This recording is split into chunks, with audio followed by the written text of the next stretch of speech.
Paracast, the gold standard of paranormal radio. And now, here's Gene Steinberg. On with Gene and Chris with the Paracast. Again, we're going to focus on a topic other than UFOs. I mean, for the past 8 years, this show has been on. 8 years, can you believe it? We've been regarded as the UFO show, but that's not always true. And we'll make a further exception this week. But I wanted to address something in last week's episode, and it's about opinions. You know, opinions are a dime a dozen. Facts are not, but that's another story. But the point here is that any reasoned opinion may be as valid as anyone else's reasoned opinion. So in our discussion last week, featuring Lauren Coleman, the cryptozoologist, we spent a couple of minutes talking about gun control, where he presented some of his views. Not the entire issue, which is very polarizing, but just a few things. And I chimed in a little bit, and Chris chimed in a little bit. And then I see in our forums that some people said upon hearing that, they stopped listening to the show. Now, understand, it wasn't a show about gun control. We were talking about the studies that Lauren has made into serial killers in relation to the book he did some years back called Copycat. So gun control does get into the picture. It was a quick discussion, and we moved away from it. But the people who stopped listening at that point because we said something they might have disagreed with missed out on everything else. That's really unfortunate. Yeah. Well, what can you do? It doesn't matter what we say on this show. Somebody's not going to like it, or they'll accuse me of having marble from my mouth. You really think that? I don't know. Does it sound like I have marble from my mouth? I'm thinking we should have a contest for the best Gabby Hayes imitator. Right. Does anybody care about that? Does anybody even remember Gabby Hayes? So. Forget it. But that's the point. They criticize us for having too many commercials, but we have the same number as any other commercial radio show.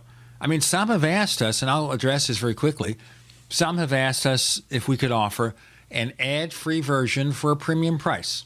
You know, maybe $1 or $2 an episode or something like that. I'm not against the prospect. I am urging GCN to consider it seriously, and they have nothing to announce, but I do get the impression they are looking at that as a potential moneymaker for them too. So that may happen. I'm not going to promise anything. We've also talked from time to time about doing a premium version of the Paracast for our forums with additional content. You'd pay a monthly or annual subscription fee. It's still in the cards, but I want to wait to see what happens with the ad-free version of the Paracast. As it is now, if it's distributed free, it's got to include everything, including the ads. That's what the network mandates, and that's what we follow. Meantime, you know, I want to ask this of Chris, and I know you and I have done loads of shows about cryptozoology. We had that major episode with you and David Perkins on cattle mutilations. Do you think we go too far having UFO-related figures on the show? Do I think we go too far? No, I don't think we go far enough. No, I don't. I think it's just an enduring mystery that a lot of people are into. So the more the merrier. I'd like to get more experiencers on, less experts and more experiencers. I think personal experiences can be compelling. And I also think that people are really interested in hearing about personal experiences as opposed to opinions. So that may be one avenue that we could go down, I think, a little further and get more firsthand experiences on. But no, I don't think we go too far. It's all things to all people, you know. The thing with UFOs is that the subject is very poorly covered in the media. It's very poorly covered in the reality shows. I mean, the big example right now, the most notorious example, is this Hangar 1 TV show, which uses the MUFON name. And MUFON makes a big deal of it on the site, although not so much in the MUFON Journal. But the point I see in going over the descriptions of the shows is they concentrate too much on questionable claims. Yeah. I mean, there are lots of really compelling UFO sightings that don't have easy explanations. Yet why do we emphasize Aurora, Texas? Yeah, or Jackie Gleason, his widow, claiming that Gleason told him that he and Nixon went and saw alien bodies at Homestead Air Force Base. Correct me if I'm wrong, but that's like a third-hand account that was just an aside in a book. It wasn't really even fleshed out into anything that we could actually check. There were no dates ascribed to it. And to use that as a MUFON case or palm it off as a MUFON case, I think that's another indication that the producers of the show are more interested in the entertainment aspect of the program than in factuality and getting things right and really providing their listening audience with some facts that they can look into further. And that's the problem with a lot of these shows. And unfortunately, MUFON has been lassoed into a place where they're not, I don't think that they're coming across in the manner that they want to. And I don't think they can be taken seriously if they include questionable claims and cases that you can't really prove or disprove. But, the whole Aurora, Texas thing, I mean, that's pretty much, I think everybody would agree that was pretty much a way for the town of Aurora to get themselves back on the map when the railroad passed them by. And, so there's been a lot of work and investigations that have gone on looking into that case, and nobody has ever come up with anything solid on it. So to palm that off as a real event, and it's disingenuous. I think that would be the only word I can think of. And I wonder just what MUFON's director, Jan Harzant, seems to think about that. I mean, it's obvious they're concentrating more on entertainment value in the more recent MUFON conventions, where they have a few guests who I think are there because they bring in audiences, not because they have lots of factual information. Well, yeah, Stephen Greer. That's a good one. Right. I just wonder about that. And I wonder about the fact that MUFON over the years was regarded as more of a conservative organization, and why they're going that way, in that direction. And what kind of image does that convey? And that's really unfortunate. Yeah. So much for that Hanger one. We'll get back to it in future episodes because it's on a network and it's still being broadcast. I guess we'll have to mention it from time to time. All right. Today, it's not UFOs. But today we have a first-class guest, as always, on the Paracast. Chris, tell us about him. Well, I've known about Loyd Auerbach's work for many years. He's one of our most widely recognized paranormal experts. And this guy really is the real deal. He's currently adjunct professor at JFK University for integral studies. He's been involved. He's written numerous books. He's been involved in the paranormal going on 35, 40 years. Of course, I've known about him since the late 70s, early 80s, I think, is when I first saw him on TV and listened to him on, I think, Coast to Coast a time or two. And he's on the board of directors of the Ryan Research Center in Durham, North Carolina. And, of course, that's one of our premier schools and departments that cover parapsychology. And Loyd is the real deal. He and Barry Taff are probably the most well-known, I think, paranormal investigators. And he's really a really good author. He does the field work. He does these studies. And he's accepted in academia as a real parapsychologist, and I think it's going to be really interesting to get his take on some of these shows that we've been talking about, and some of the pop culture programming that's going on that is veering away from the more scientific academic study of these subjects and going off into the realm of entertainment. So it's a real pleasure to have Loyd on the show today, and we're going to learn a lot. Loyd Auerbach, joining Gene and Chris. You're in the Paracast.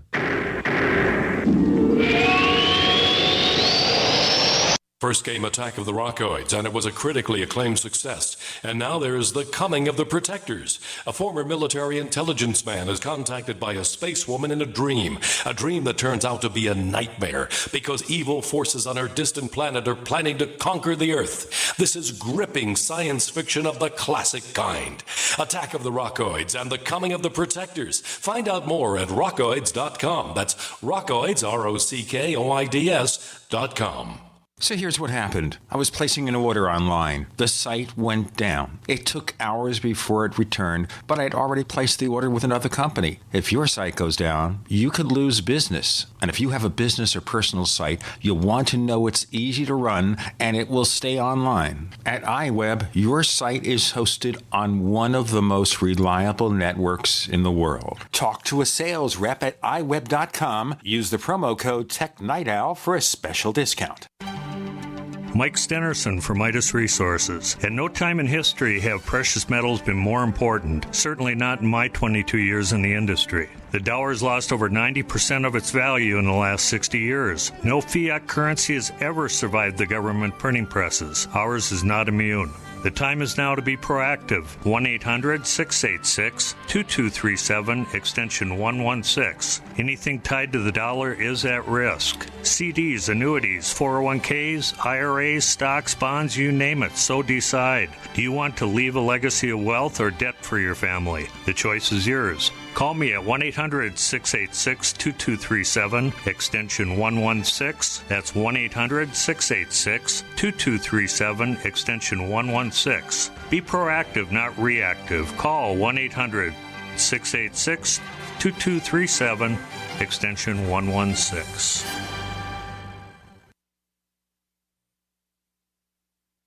I will never forget the day my son Jeremy told me he hated me and slammed the door in my face. I'm behavioral therapist Janet Lehman. Behavior problems can turn the child you love and your life into a nightmare.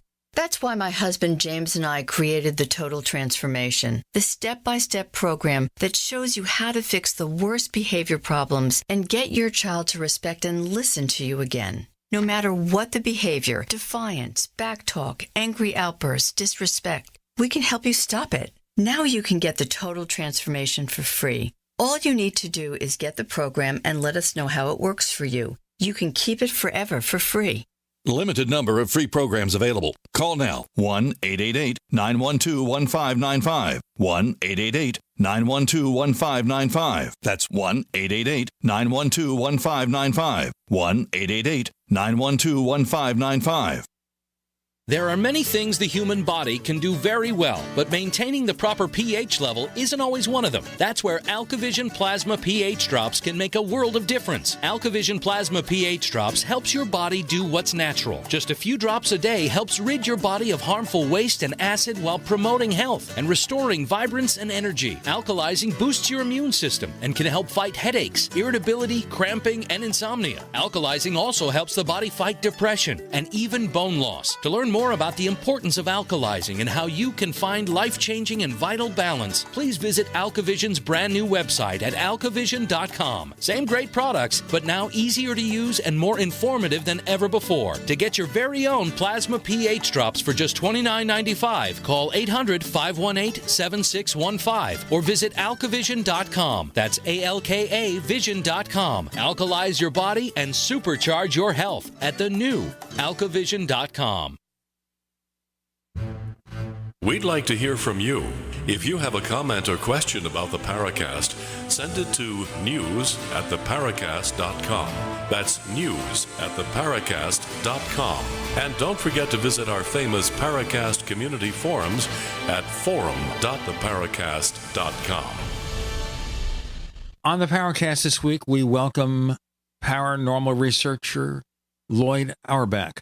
And we're going to focus on a tremendous amount of information about his history in the field and case histories, all sorts of things. And we'll also ask the questions that you've posed in our forums at forum.theparacast.com. Loyd, welcome to the Paracast. Thanks very much. Now, this is a question we ask just about anyone who's new to the show, and that is how you got started. And I think of the scenario where a child is asked by his parents, what do you want to be when you grow up? And I'm not sure what I said. I think a radio broadcaster. Chris, a musician, maybe? Yeah, I want to be all things to all people. There you go. All right, Loyd, if you were asked that question at 10 years old, what would you have answered? At 10 years old, I probably would have said an astrogeologist. An astrogeologist. Cool. Like Harrison Schmidt. I was just interested in astronomy and geology. Those were my two major areas as a kid, although I always had an interest in folklore and mythology and the ghosts and things as well. Were there any experiences of yours or your family or friends that made you hone in on these subjects? No, it was really actually getting started in reading the science books about parapsychology, partly because of so many TV programs that kept pointing me in that direction, especially Dark Shadows. So I started going to the library and reading about the folklore, because it was folklore about vampires and werewolves from Dark Shadows. But I also, thanks to the Dewey Decimal System, discovered the books by J.B. Rhine and J.G. Pratt and a number of other people in the field. And since I was a little science geek, that just kind of captured my attention. So from there, when you finally reached the point where you're getting your education, your advanced education, and entering the workforce, what decisions did you make? Well, through high school, I was supported in my interest in parapsychology by the physics and earth science teachers. We actually had a parapsychology club in my high school that I started, and I got to meet people like Dr. Montague Ullman and Dr. Gertrude Schmeidler, both of whom were very active in the field at that time, through one of my neighbors. They lived in our area in Westchester County, and they really encouraged me. I met Hans Holzer. I met people at the ASPR in New York. I was advised at every turn from everyone from J.B. Rhine by letter on down to study some kind of science, social or physical science, and then focus graduate work in parapsychology. I actually started out at Northwestern in the astronomy department, switched over to anthropology because it was a better fit for me. And then timing-wise, as it happened, I was finishing up college just as they were starting a graduate parapsychology program at JFK University here in California.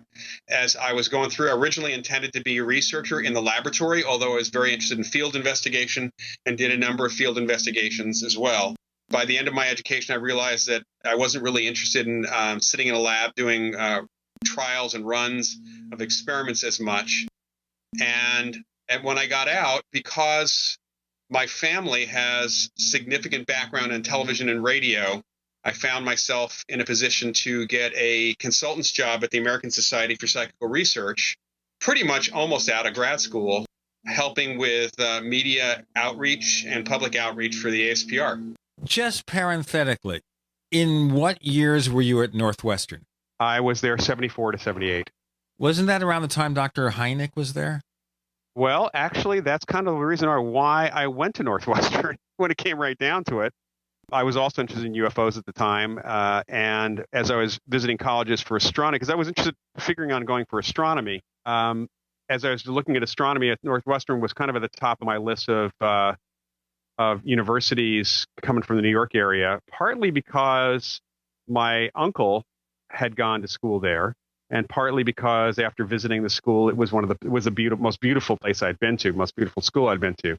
And Hynek was just kind of icing on the cake, and I got time to spend time with him as a junior in high school. I visited there, and he met with me to talk about the astronomy department, and I knew who he was. Certainly, I read his books. And then when I got home that night, actually, it was interesting that The Amazing Kreskin had a TV series on at the time, and Hynek was the guest that night. So it kind of sealed the deal for me.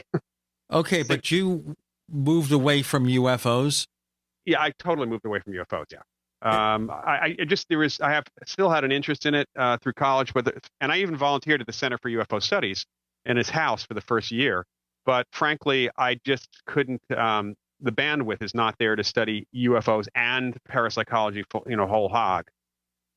Okay, why did you go to parapsychology whole hog? And the reason I mentioned that is because, as we know, the UFO field is very polarized. Some people regard it as toxic. I've had a love-hate relationship with it over the years. And so I understand when people say, I've had enough of this nonsense, let me get to something else. No, I was always interested in parapsychology. Parapsychology was my goal.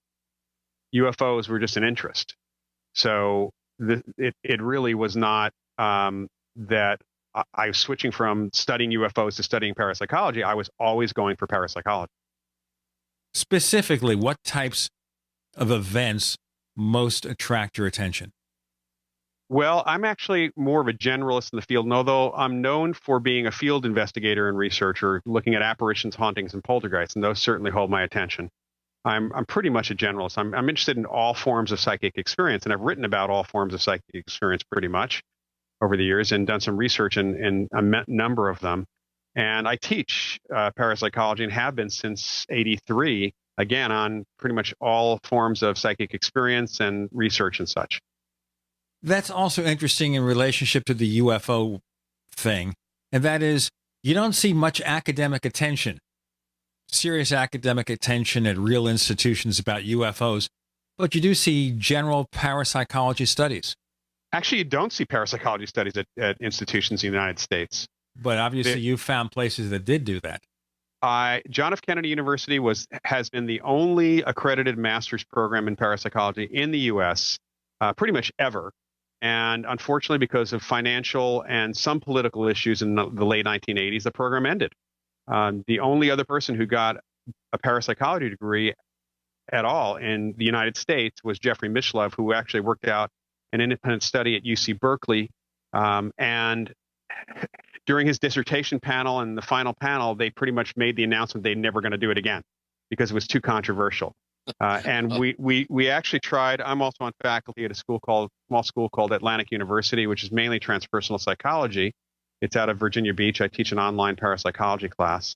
And we tried actually getting the Distance Education Training Council to look at, for the purpose of approval, a science-based master's program in parapsychology, which was actually heavily based on the one JFK had. And they refused to look at the proposal. In fact, they wanted us to petition them to look at the proposal. And then after Dr. Nancy Zangroni put together a hell of a petition, including letters from Nobel Prize winners, it was turned down. The official reason was that it was too controversial a subject for them to consider. Obviously, academics cannot explore controversial subjects because they might discover something that's controversial and not normally accepted. I'm being sarcastic. Let's do our break. Loyd Auerbach joins us this week, and this is just the beginning. We're kind of framing the background. We'll get into his research, his on-the-scene investigations, and so much more with Gene and Chris. You're in The Paracast.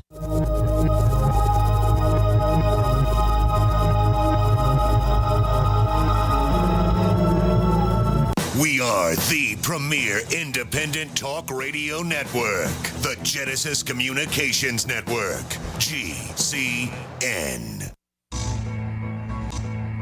Is there a secret UFO agenda? Do strange creatures from the darkest corners of the mind roam the earth? Is there evidence for mind control, time travel, or devious government conspiracies? Find out the inside scoop on the latest conspiracies, paranormal activity, and Fortean phenomena when you subscribe to Tim Beckley's Conspiracy Journal. It's jam-packed with stories, special book and DVD promotions, and the best news, it's absolutely free, sent right to your mailbox. Plus, a bonus free email newsletter sent out every Friday. Simply send an email with your name and address to Mr. UFO at webtv.net. That's Mr. UFO at webtv.net. Find out what they don't want you to know.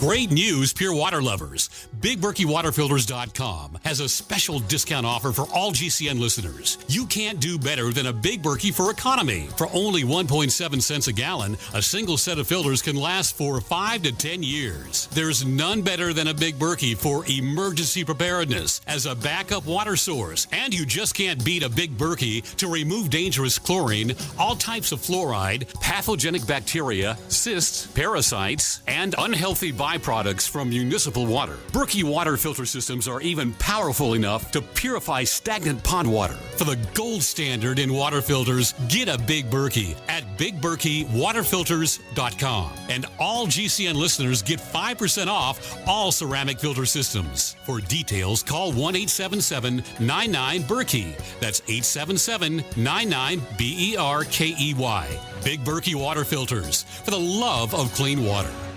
Don't complain about your cable bill going up and up and up. Do something about it. Grab a pencil and jot down this special number, 1-855-905-MY-TV. The more cable TV rates go up, the better digital satellite TV looks. Say goodbye to the cable guy and get more of your favorite channels in 100% digital quality for less money. Call 1-855-905-MY-TV. Sign up for packages starting as low as $19.99, and there's no equipment to buy. You get free HD TV upgrade, a free DVR upgrade, and free professional installation. You control what you watch when you watch it. Record your favorite shows, pause and rewind live TV, even skip the commercials. Watch local channels too. At just $19.99, what are you waiting for? Pull out your major credit or debit card. Call 1-855-905-MY-TV. 1-855-905-MY-TV. Say goodbye to the cable guy. Cut costs and get more. 1-855-905-MY-TV. 1-855-905-MY-TV.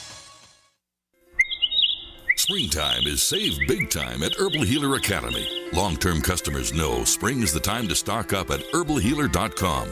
And for new customers, welcome to the web's best place to save on vitamins, minerals, and more. Log on for spring specials, including our 500 parts per million colloidal silver, all sizes on sale. Choose from Herbal Healer's great variety of weight loss products like apple cider vinegar, Hoodia and Metabolic Complex, and Pro Metabolic, all on sale now. Also, the Anti-Parasite Intestinal Freedom and Warwood Plus Complex, plus Stevia Liquid Sweetener and the Super Enzymes, all on sale for spring at herbalhealer.com. As always, we offer certificate correspondence courses in natural medicine. Enjoy same-day shipping and free online newsletter. Log on now to herbalhealer.com and click on Spring Specials to save big with our nation's leader in supplying quality natural medicine and education since 1988. Herbal Healer Academy.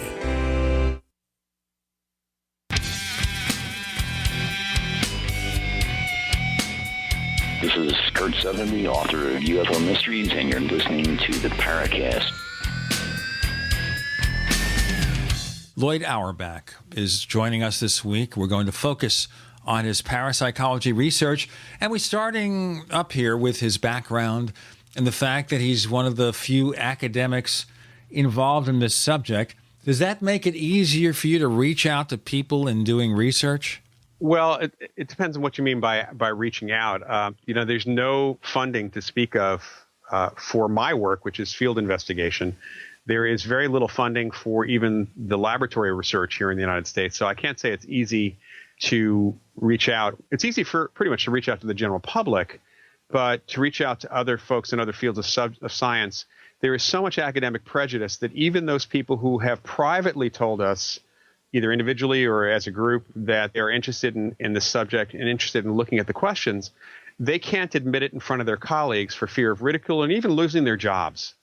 So it's this subject that is not just controversial, it's literally taboo for people to even talk about in the halls of academia for fear of absolute ridicule or losing their jobs. That doesn't make it easy. Now, let me ask you here. There's obviously a lot of pop culture focus on the paranormal. Yeah, you have absolutely. Ghost Hunters type shows. Mm-hmm. You have the movies over the years that have involved some sort of ghost or paranormal phenomena like Poltergeist that have framed a lot of the opinions of the general public. And I know we had this discussion in our first segment before you came on with regard to a UFO-oriented show, Hangar 1, which is connected to MUFON, and that is that they emphasize cases that are sensational, not factual. Do you think that all these paranormal shows have helped or hindered research because of the fact that it's entertainment and they're not always interested in the factual material, just the stuff that gets ratings? Well, I think that probably the ghost shows haven't hindered research so much, haven't even really affected the academic opinion of parapsychology, because I think the ghost hunters especially so so avoid talking about parapsychology, mainly because they don't know anything about the subject, that they've kind of distanced themselves from us, which is a good thing. On the other hand, some of the shows, as good and as real as some psychics who have been on television have been, the skepticism, the commentary, the frauds that have also appeared on television and in the public, all of that's probably hurt us a lot more than the ghost shows have done. Where the ghost shows unfortunately do hurt us, actually it doesn't hurt us so much, it hurts the general public, in forming the opinions of people when they have an experience that leads them to conclusions that are absolutely not true and fear-inducing. So it actually causes psychological damage if somebody sees something on TV that leads them to, or in a movie, that leads them to believe that just seeing an apparition in their house or hearing footsteps means that their house has a demon in it, and they get terrified, and there's all sorts of trauma and stress. It also leads people to make misinterpretations that they probably had not made before. Yeah, or call Sylvia Brown. Yeah, that'd be hard now since she's dead, although. Well, maybe that's the point. Maybe what we should be doing here is calling her up and getting her reaction. Now, I say half seriously, maybe we should channel Steve Jobs and see what Apple is really planning for the next few years, since a lot of those plans were put into motion while he was still alive. But I'm not saying that seriously. Okay, so these TV shows, you say aren't really having much of an impact, but don't they create maybe misconceptions as to what's going on? Yeah, not in the halls, not with the academics, because most of the academics don't watch those shows. Yeah. Certainly with the general public. Again, there's a lot of damage that's been done in the way people interpret their experiences, whether they're really paranormal or not, much more than anything else. And that in itself is an issue. So it's one of those things that you really can't gauge the full impact of things out there, unfortunately. I can tell you that where the harm has been generating, frankly, thousands and thousands of hobbyist ghost hunters who pretend on the internet and elsewhere to be professionals and scientists, and they have no training in parapsychology, no training in science, in fact, misleading people, misleading themselves, causing false interpretations, causing a lot of damage, and making people think that this is what parapsychology is on occasion. There is that confusion. Just like psychics back in the 60s and 70s used to call themselves parapsychologists, often because they didn't know any better. And that created a problem for us because everybody seemed to think that all of us were psychic too. No. Wow. I personally feel that these ghost shows are just basically entertainment. I don't really see anything worth, any value really coming out of them other than the entertainment aspect. And I agree with you, Loyd. I think these shows are really creating a monster out there with all these hobbyists going out there. And, even if they do investigate a case that's valid and has some real bite to it, oftentimes they're going to be doing more harm than good, I think, with the people that are experiencing these things who really want answers. And that's why it's really unfortunate that we don't have academia turning out people that are have the tools and the the knowledge and the wherewithal to go out and help people. It's creating a monster, I really think. In some respects, a bigger problem, because you kind of hit the nail on the head about turning out people who are trained. Several of us have courses and material and try to train people. I do train people. I have an investigations course I've taught through the Ryan Education Center, the Ryan Research Center. I teach my own distance learning and local courses through a place here in Northern California. So I do train people, some scattered people here around the country. But the fact is that when you try to address these ghost hunter groups, these other folks, the shows have gotten to them somehow to be thinking that they've been fully trained by watching a TV show, and that they don't need any further training, or sometimes I hear back that how in the world could I possibly train people in studying something that nobody can identify or that's invisible? That's like saying, well, you might as well not teach anybody or train anyone or work with anyone who supposedly studies quantum physics, because you can't see that and you can't detect it. It's all mathematical and inferential. So we have these people who disdain training, teaching, being taught anything. In fact, recently I was talking about some course that was offered by the Ryan Center, and someone who basically said he's been around this field for 40 years. And the guy is like 45 years old. So he's been around since he was 5 years old, of course, professionally. That's the way he was putting it. He he said, how can you teach any of this stuff? And how dare you charge money for teaching any of this stuff? And the guy's actually going out to conferences and charging money for speaking. So you get a lot of people who have a lot of their own personal ego involved. I've met so many ghost hunters who claim that they're making a TV pilot because their goal is to get on television, it seems. And while these shows should be entertainment, the people on the shows, the reality stars, when they speak to these folks, to their fans, they don't push the entertainment agenda. They push it as reality. Yeah. Oh, boy. Now, if I'm watching these TV shows, this is my diet of paranormal information. I'm watching the Ghost Hunters, and let's focus this on the individual. And just let you know, we have to do our break in about a minute and a half, so this may be a longer answer. What am I seeing on those shows that isn't true? How am I being misinformed? Well, let's start with number one. Parapsychologists and any scientist would never, ever investigate something by turning all the lights out, especially in circumstances where the people never even saw the ghost with the lights out. So that's number one. Number two, you're seeing a lot of misinterpretation and misuse of technology. Yeah. And the misapplication and misunderstanding that the technology somehow detects ghosts or paranormal phenomena at all, because it doesn't do that. You're seeing people on some of the shows completely dismiss the witnesses because, hey, that's, anecdotal evidence. In the meantime, they talk to one person who tells them the story of the place, and then they have their own experiences, which, of course, is anecdotal evidence. And on top of everything else, you're seeing people on TV apparently investigating something in 22 minutes that really would take about 30 hours the way they're shooting it.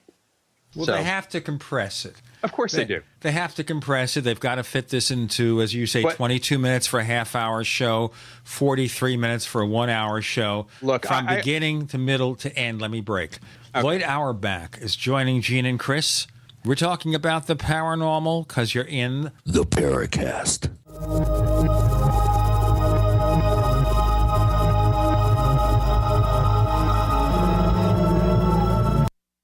We are America's largest independently owned communications network, GCN. Attack of the Rockoids has been well received by critics and readers alike. It's a thrill-a-minute story you'll never forget. A former U.S. military intelligence officer is haunted by intense dreams about a beautiful woman pleading for his help after a terrible battle in outer space. But the dreams turn out to be true and thrust him into a telepathic love affair with a woman whose faraway planet is intent on destroying the Earth. And now the gripping tale continues in The Coming of the Protectors. It's the second book of the Rockoids trilogy, a galaxy-spanning adventure that pits our hapless heroes against powerful, fanatical enemies that threaten the lives of freedom-loving beings everywhere. Attack of the Rockoids and The Coming of the Protectors, classic science fiction at its best, available now. For more details, visit rockoids.com.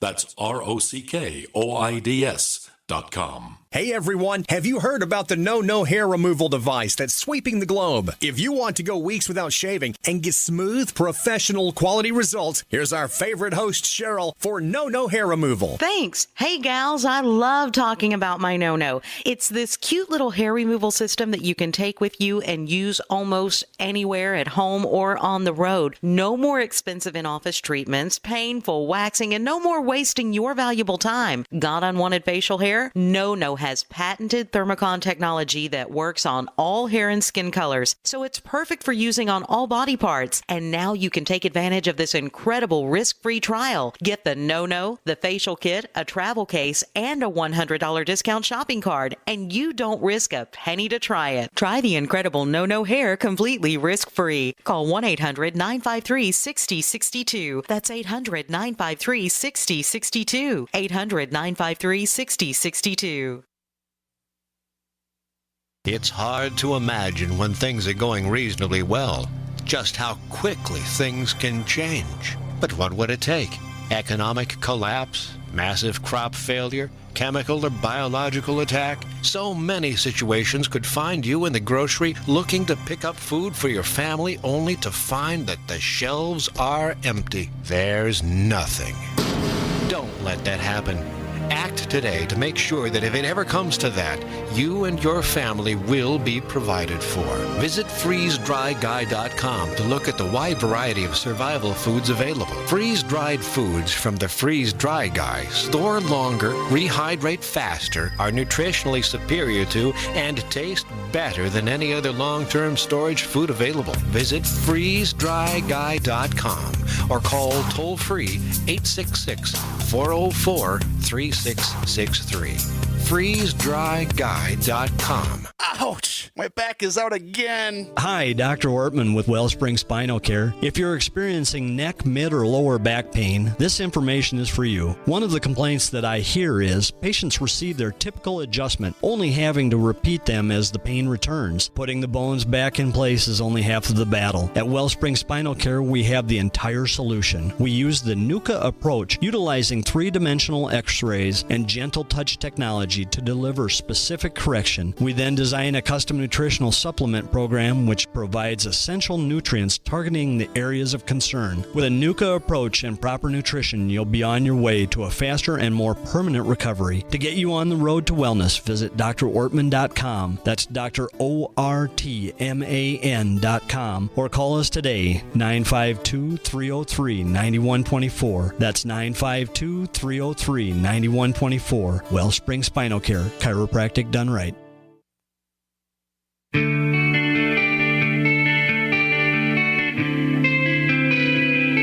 This is Jerome Clark, author of the UFO Encyclopedia and other books. You're listening to the Paracast. We were doing a little bit of myth busting there with Loyd Auerbach, our guest this week, showing you the things that you need to unlearn if you take those reality shows too seriously. This, Loyd, is like this show my wife watches every so often about house hunting, where you have this family looking for a new home. They see 3 homes, and at the end of the segment, they have to choose which one they're going to buy. And that has about as much resemblance to reality as using a trip to the moon to find your home in Las Vegas. Right, and I actually talked to somebody who worked on one of those on that show who said that a lot of times the home's already purchased by those folks when they do it. So what they do then is they kind of work backwards then? They work backwards, right. Okay. Yeah, I mean, the reality shows is that the production people run the shows, not the people on the shows. That's number one. So especially in the paranormal shows, I've done a lot of television over the years, and I've had my bits compressed, the things we've done compressed quite a bit. But the fact is that you could do it right, or you can do it for sensationalism, or you can make stuff up. And on some of the shows, they actually make stuff up. What are typical examples of the things that they make up? Well, there have been instances on the internet accusing certain people on a couple of the shows of faking physical phenomena that's happened. So in one, I can think of one in which one of the ghost hunters was supposedly touched or hit on the back, and there was a real question. Even the video was analyzed quite a bit, showing that really didn't happen the way that he claimed. I'll give you another example. The Moss Beach Distillery, which is a restaurant here in San Francisco that I've investigated and worked with since 1991, it's a real case. And we've had many, many witnesses and even had phenomena happen in front of us over the years. And when the place had to be torn apart and put back together in 97 because of earthquake safety. And part of that, because I've been working with the owner, was to put in some recreation effects, which are just kind of recreate some of the things people have reported, but actually a couple of the things that have been reported years before and aren't even going on anymore.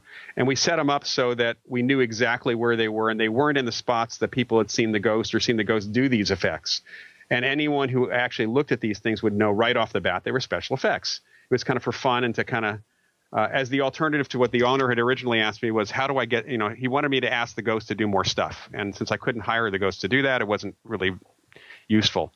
Well, they weren't available. Their agent wanted too much money. They weren't going to punch a clock, and how do you pay them? So anyway, in 2008, Ghost Hunters did a show about it. As it happens, months before, and about a week before they were actually at the distillery, I got a call from one of the producers from Pilgrim Productions asking about another location that Jason and Grant were going to, which was the Presidio Officers Club here in San Francisco. And when I asked where else they were going, they say they were going to the distillery.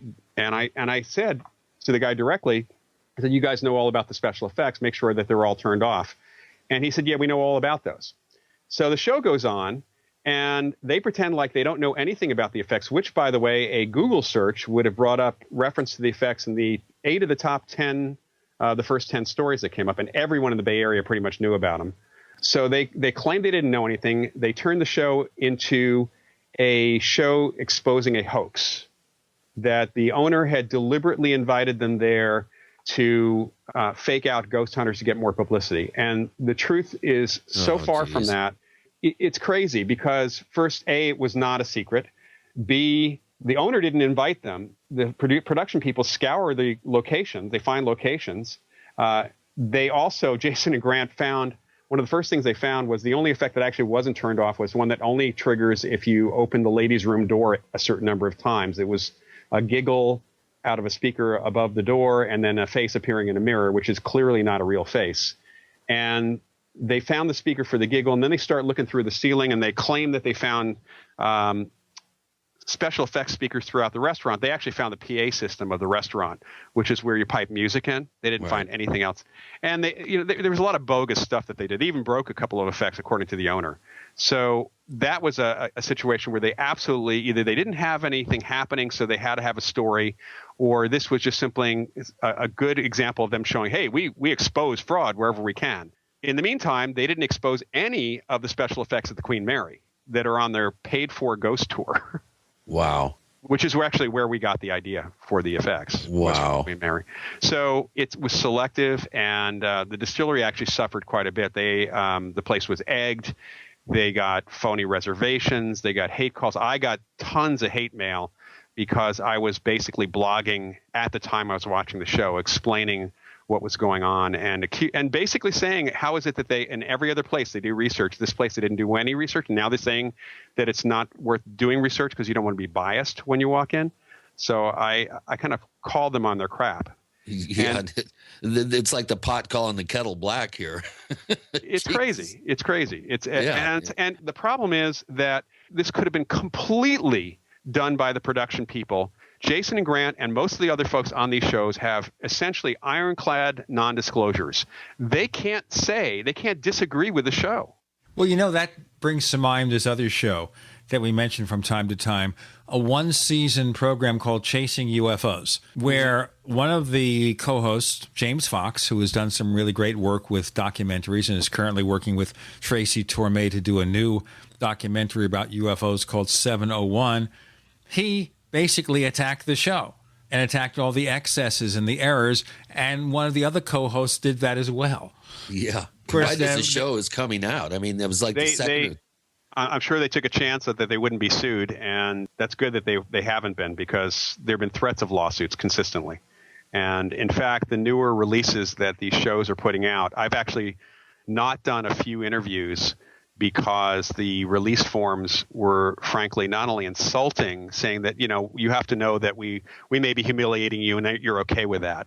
And you won't be able to sue us, by the way. And they also sign you to a non-disclosure where you can't even use the name of the show at all, nor can you say anything negative about the show. And in fact, one release I recently saw said you can't say anything negative, not only about the show, but about the series and about the network. So anybody who signs that, if they say anything, derogatory at all about the network that the show airs on, is subject to legal action, and they have no recourse whatsoever. Not even the First Amendment? Not according to this. It doesn't matter. Yeah, it doesn't matter. I mean, yes, they do. It wouldn't hold up in court, frankly. I know a lot of attorneys who have looked at it. It wouldn't hold up in court, but it could be very expensive to defend against, because you're defending against a network that's got deep pockets. Yeah, deep pockets and a whole suite full of lawyers just itching for something to do. Well, they borrow those lawyers from Apple and Samsung, who are so busy suing each other. When they have free time between lawsuits, they handle the affairs of a TV network. Oh, no, there's plenty of TV lawyers who work for these places that love to raise hell on their own. I even had a circumstance years ago with a show for Fox Family before it got purchased by ABC Family, where the non-disclosure was in place. And I agreed to change the non-disclosure to where I wouldn't talk about the show until the show aired. But, I'm critical of TV, and you might say I'm a paranormal TV critic. So that's part of my process. And I ended up with the head of Fox, the Fox legal department, on the phone with me. And it was and the producer was there too. And it was pretty much a funny call, because I said, they weren't paying me for the show, for the interview, and I was doing it as a favor for the location. And the guy said, well, don't you want to be on TV? And I started laughing, and the producer actually started laughing, who was on the phone too. And I said, you better tell him who I am and how much TV I've done. And after that, when I just basically said, so let me get this straight. You want me to sign away my rights just so the show will air twice? Yeah, and you're not paying me? Yeah, I don't think so. Right. And they let it go. They let me do what I wanted to do. Yeah, and that's a real problem that you've just brought up, I think, with some of these shows, is they just assume that they can lasso anyone because they want to have their face on television. And, right. I've been on over 70 shows myself. I've for 20 years, I've been dealing with these people out in Follywood, as I like to refer to them. And it's like when they call me now and I say, well, I'm a professional. I actually do field producing, and I work in the business. I'm a videographer. And I do charge for my services.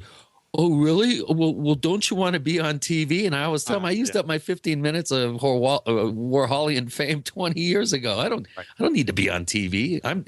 You're asking me to help you. That's going to cost you. Right. And so, they really have this mentality that just because they're a TV production company, they can get anybody, not pay them, Frank can quote them, take their words, and actually turn it into the exact opposite of what people say at times. That's happened to me on a couple of occasions. And to me, it's really problematic to gain any sort of forward traction in terms of these subjects being taken seriously by science and by academia. And it just makes it all that much more difficult to really do quality work out there. And you get lumped in with all these amateurs, and it's just not, I don't think it's not productive. We're going to be more productive, folks. We have Loyd Auerbach joining us. With Gene and Chris, that means you're in the Paracast.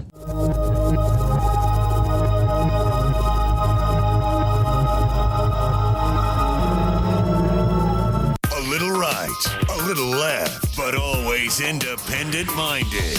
The Genesis Communications Network, GCN.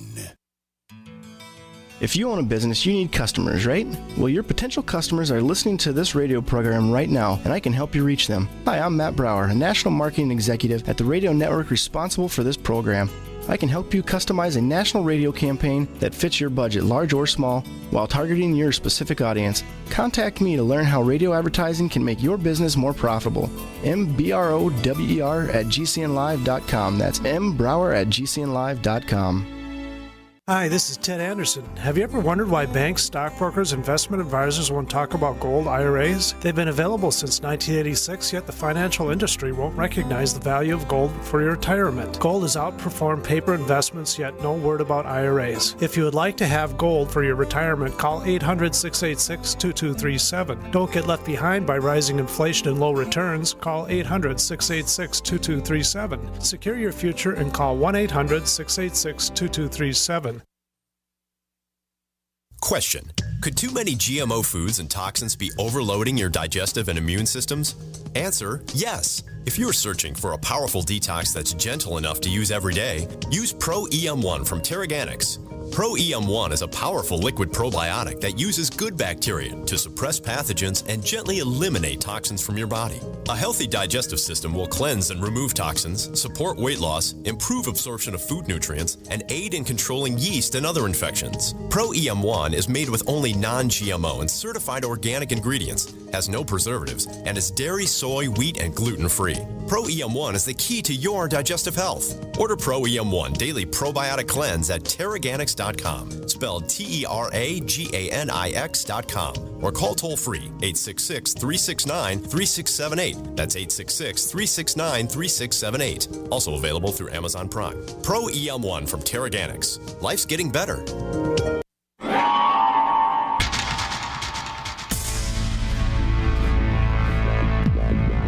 Welcome back to the Paracast, the gold standard of paranormal radio. And now, here's Gene Steinberg.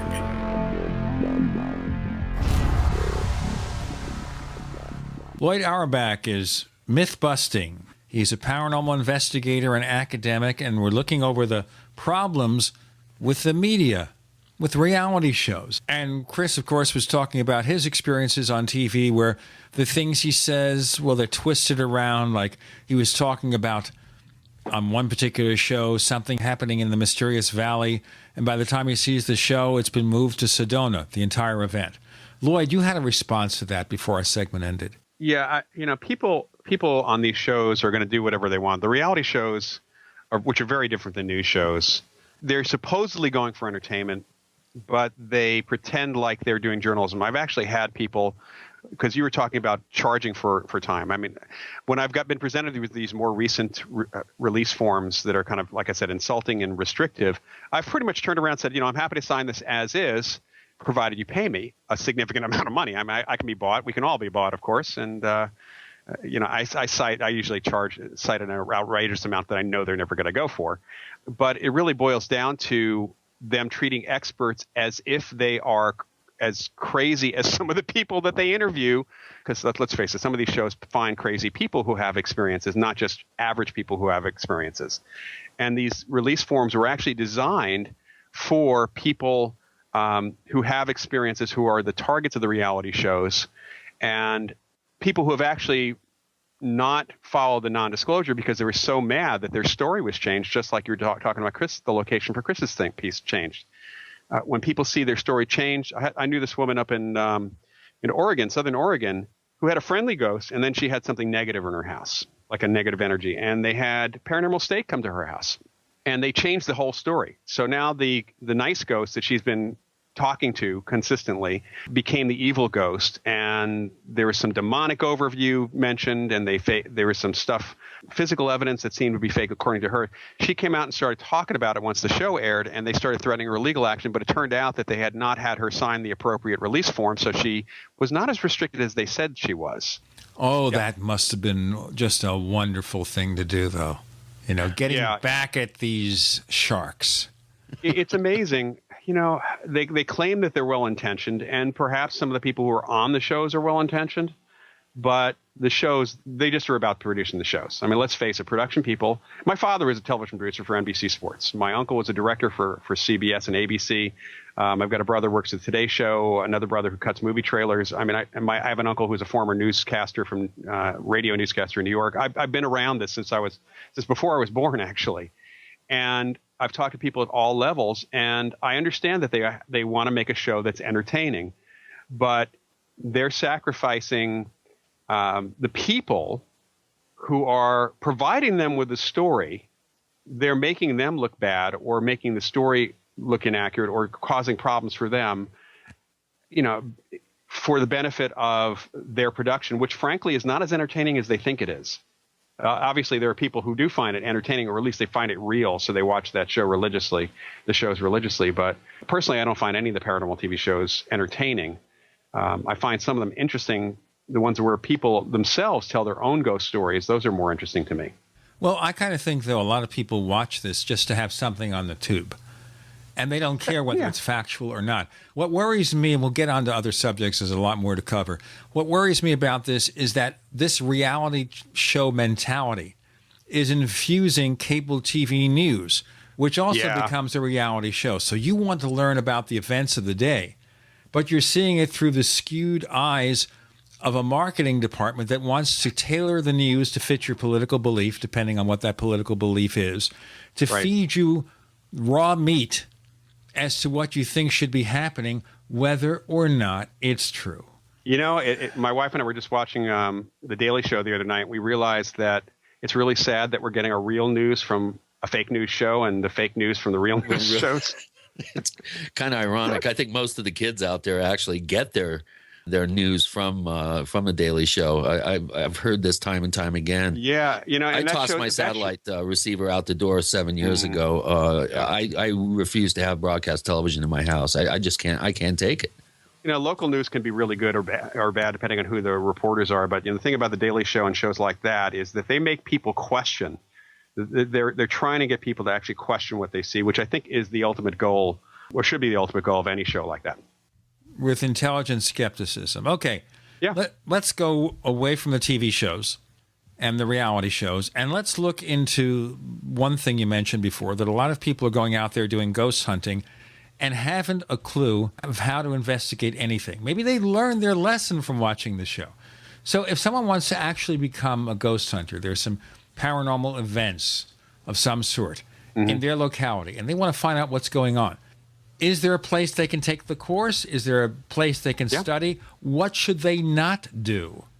Well, I would stay away from any sources connected to any of the TV shows, number one. And there are a lot of people who are writing books that have learned their craft from that. Start with actually, and you know, I'll be self-serving and say you can start with my books, but the fact is I have several colleagues who've written some great books and articles as well. So start with the people who are members of or connected to the Parapsychological Association, and they can go to the website of the Parapsychological Association, which is parapsych.org, or even go to my website, mindreader.com, and link out to that. Look at who the members are and start looking at those names. They do not all do investigation. Only some of them do. But they are a lot of them have written on the subject, and learning general material about ESP, about psychokinesis, mind over matter, about what we call survival of bodily death, which is where ghosts fit in. People have written stuff about that and even get stuff for free through Google Books or archive.org by searching the phrase psychical research and get the early books on the subject. They can even search ghost hunting, and they'll get some of the early ghost hunting books using that term back from the late 19th century, early 20th century. Before, of course, TV infected that medium. Right. And even before the technology became prevalent, you know, the handheld technology, because that stuff became incredibly, the purpose of it, because I've been identified as the first person to apparently use the tri-field meter on TV. And using a Gauss meter, using a magnetic field detector, was not to detect ghosts. It's to detect certain environmental changes. All the equipment is to detect environmental changes generally. And you infer that something unusual is happening, but you have to connect that back to a human experience, someone having an experience. And that's the way you kind of work backwards to the tech. But the early stuff, they used, you know, things like measuring tapes and cameras, and they did use some stuff to at least document the environment. But there are many more recent sources, and my website is a good place, again, to start to link out to all the organizations, to find people in the field who know what they're talking about. And frankly, all they have to do is send a note, an email to me, to most of the people on the list of the Parapsychological Association will respond to them. We're not about keeping the field insular. One of the things that is kind of a directive and drive for a lot of us is bringing more people into the field, but they have to come into the field wanting to learn. And wanting to understand and not assuming that what they've seen on TV is real, because most of it's not. Now, we assume, speaking of assumptions, and we'll probably move this into our next segment, and we'll also ask listener questions, and that is the basic assumption of ghosts, for example. This is something involving life after death. But isn't that a supposition, too? Well, of course it is. It is a starting point. And actually, when we talk about haunted houses and apparitions and things, we actually have two models or two starting points. One of them is that apparitions are consciousness surviving the death of the body, and that's a position we go from, but we don't find that turns out to be the case in many of the cases that we go out on. We also have the idea of hauntings, which are often called residual hauntings out there in the community, where it seems like the environment has somehow recorded an event and people are sensitive enough to pick it up from time to time and kind of replay it in their heads, like a video playback or an audio playback of things. And these are models to start with.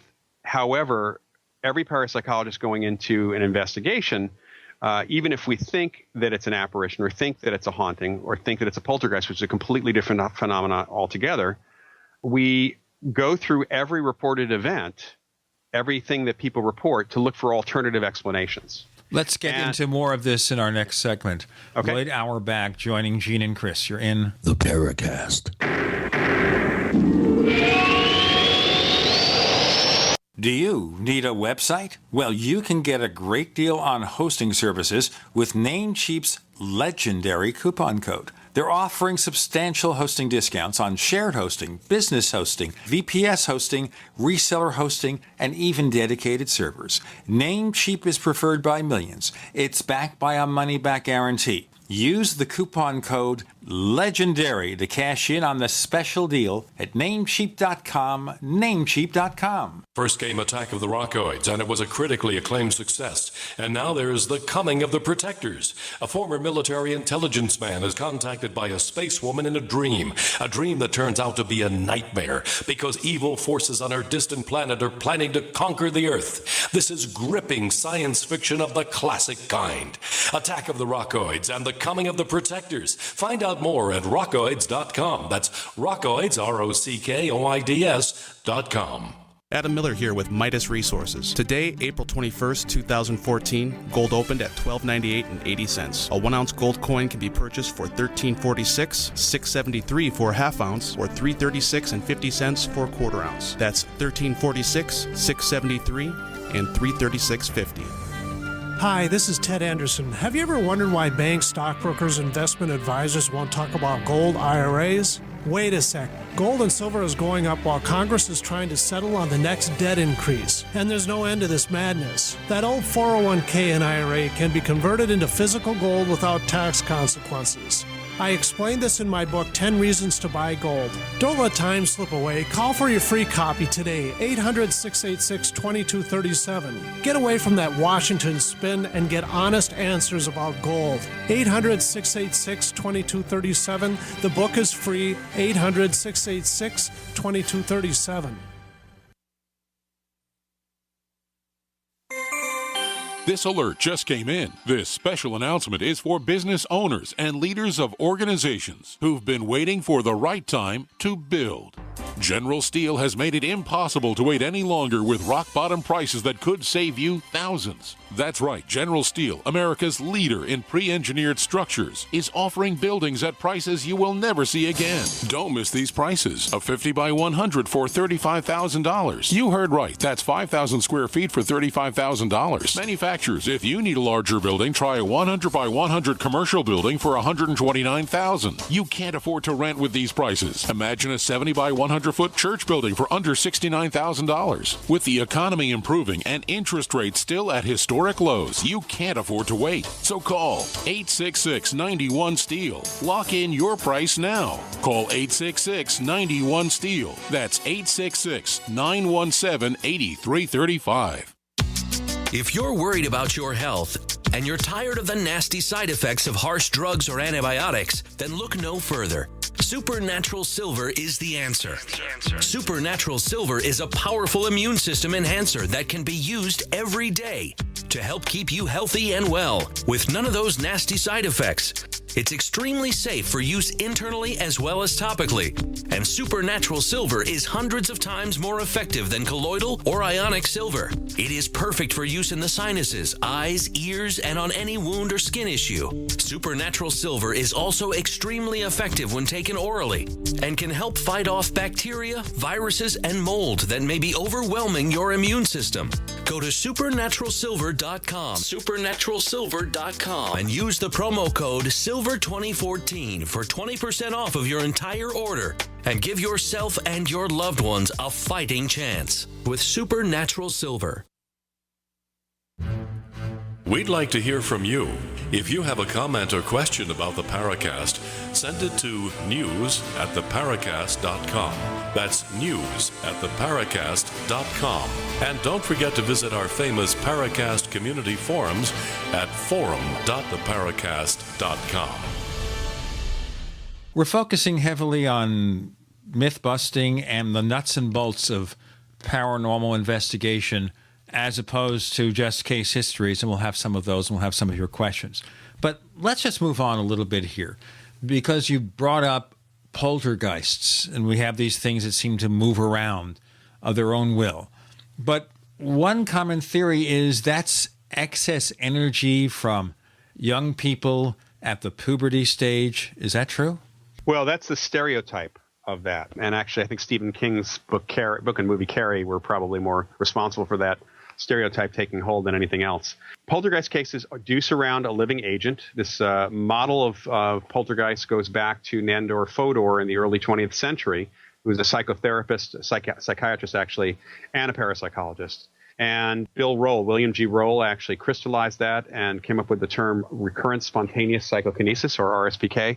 It's not necessarily excess energy. We don't know that it's actually energy in the way we think of energy, but it seems that there's a living agent or a living person at the center of these poltergeist cases whose unconscious is tossing things around using an ability we have called psychokinesis. It is, in a large percentage of the cases, connected to stress, emotional or otherwise, and that points to puberty and adolescence. So about 60% of the cases are people between the ages of 12 and 24, 25, not just teenagers, not just puberty. And then we also have about a third of the cases that seem to be connected more to neurological activity, especially epileptic type or epilepsy in the brain. The epileptic type activity, kind of like, think of the poltergeist outbreak as a seizure being directed outward instead of inward in some respects. We also have an alternative from some of my colleagues who do not accept that living people are doing it. Even within the field, there are people who think that it's actually ghosts that are doing it in poltergeist cases. So we have differences of opinion, but the model of the living agent piece holds up for a number of reasons, one of which is we can get it to stop pretty easily by working with identifying and working with a living agent.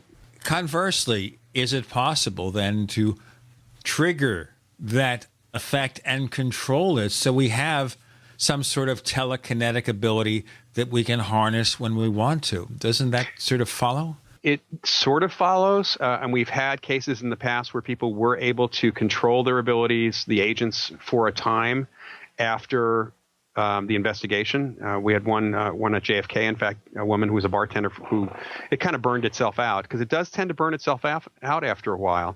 But we have had people control. The problem of triggering it, if it's stress or epileptic activity, frankly, is ethics. I mean, we're dealing with human subjects here, and ethically, that would be bad. Doesn't sound healthy.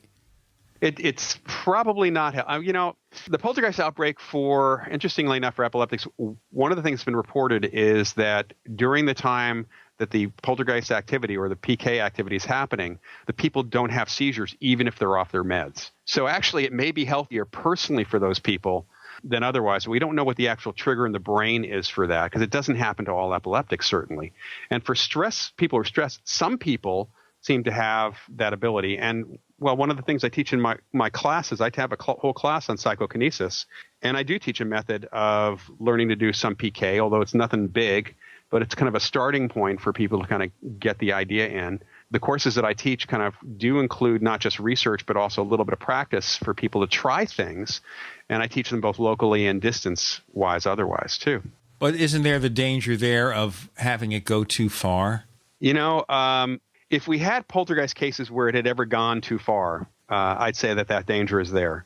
But the very rules of psychokinesis, it seems, the psychological bindings of psychokinesis, have to do with the fact that human beings in most cultures do not believe this is even possible. That's the biggest problem and biggest stumbling block for getting people past anything to do this sort of thing, is they have to see it happen, believe that it actually happens, then even believe that they can do it themselves. It's kind of like athletic performance. You have to believe in yourself to some extent, or at least sidestep the belief completely and not even think about it, which is why the unconscious seems to be able to do it a lot better. Yeah, that's a good point. Now, we have a bunch of listener questions, Loyd, and I really would like to start with this one, because I think we're kind of heading in this direction. And it's a question from SRL, who's been a longtime poster at forum.theparacast.com. And his first question would be my question, too, is in overviewing the totality of your investigation research, what is the single most compelling case that you could offer to peer-reviewed science that would show them the existence of these types of paranormal phenomena? Well, I've had a number of cases that we've had experiential and other evidence, and I'll tell you a couple of cases in a moment here.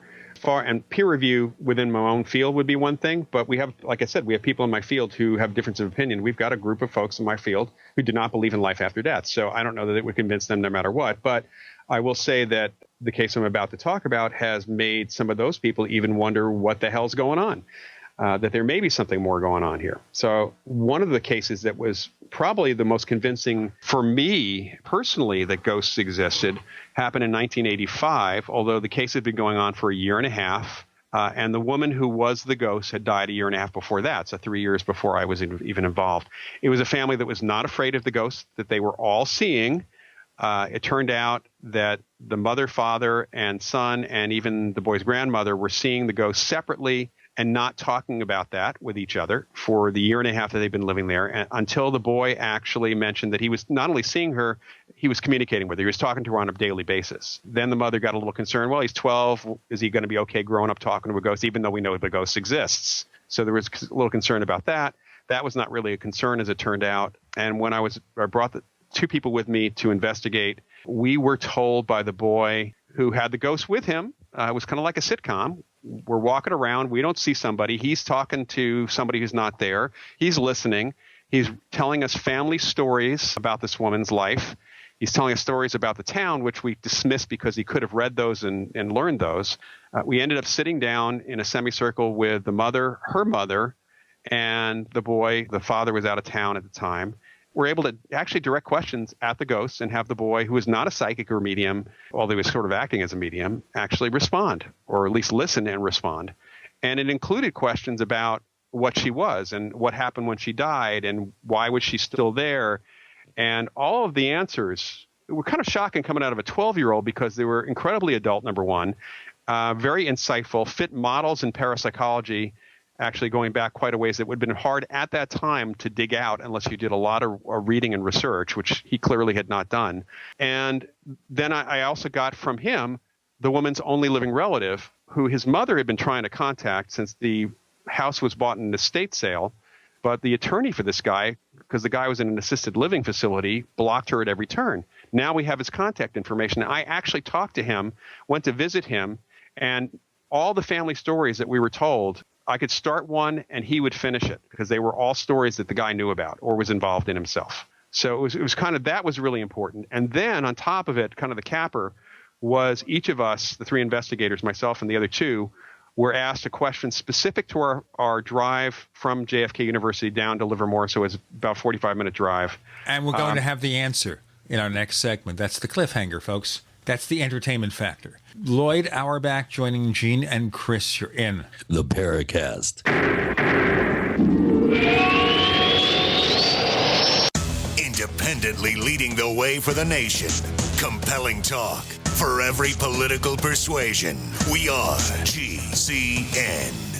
Graphic Converter is the image manipulation tool for the rest of us. It does not use any database. You get full control of all your files. Want to view the images of a folder? Drag it into Graphic Converter and a powerful browser opens up to show your image files. You could use it for slideshows. You could use it to import images from digital cameras or from scanners. Need to do some image editing? You can do that too in Graphic Converter. Also print catalogs. Convert from so many formats I can't even list them. Download now to see if Graphic Converter is good for you, like 1.5 million other users. Guess what? You could save money when you buy Graphic Converter. Use the coupon code Night Owl. Use the coupon code Night Owl to get a special price for Graphic Converter. Go to lemkesoft.com. That's LEMKE soft.com. lemkesoft.com. LEMKE soft.com. We live in a complicated society. Stressful issues are always popping up. Have you ever been treated unfairly by someone? Have you ever been overcharged for a repair? Have you ever signed a contract or a document? Worried about identity theft? How many times have you been in those unique situations where you just wanted to call an attorney to find out if you're right or wrong, or what your legal rights are? But every time you think about calling an attorney, what do you think about first? That's right. Who do you call, and how much will it cost? Our friends at Legal Shield have found a solution. With a nationwide network of 6,900 attorneys who average over 19 years of experience, Legal Shield's law firms take over 40,000 calls per week helping their members. For less than $20 per month, you can have access to Legal Shield on everything from the trivial to the traumatic. Let Legal Shield stand up for your rights at lsprotection.com. That's lsprotection.com. Or call 855-340-SAVE, 855-340-7283. Results will vary from case to case. Mother's Day is right around the corner. If you haven't ordered your Mother's Day flowers yet, make sure to visit proflowers.com for an amazing deal. ProFlowers has a Mother's Day special for radio listeners. Get 100 gorgeous blooms for Mom with a free glass vase for $19.99. And if you want to make her day even more special, upgrade to a premium vase and add gourmet chocolates for just $9.99 more. Mom will be so happy when she unwraps her beautiful bouquet of blooms, guaranteed to stay fresh and beautiful for at least one full week. Each time she looks at her Mother's Day flowers, she'll think of you. But hurry, this deal expires soon, so make sure to place your order today. The only way to get this incredible deal is to go to proflowers.com/radio right now and enter the code PLOW, P-L-O-W, proflowers.com/radio, code PLOW, P-L-O-W. That's proflowers.com/radio and enter code PLOW, P-L-O-W. Can Heart and Body Extract help with other ailments besides heart conditions, high blood pressure, clogged arteries, or unbalanced cholesterol? It did for Karen. I've been using Heart and Body Extract for approximately 2 weeks. I've had an earwax buildup problem for many years, with over-the-counter stuff not working at all. I had very poor hearing due to this earwax buildup. Well, after 2 weeks of taking Heart and Body Extract, my earwax buildup almost completely cleared up. Could this be the effect of better body circulation? Heart and Body Extract is an effective 100% organic nutritional supplement specially formulated to allow your body to heal itself. My hearing is almost completely back to normal. I'm amazed. Order by calling 866-295-5305 or online at hbextract.com. That's 866-295-5305 or hbextract.com. Heart and Body Extract for long and healthy life.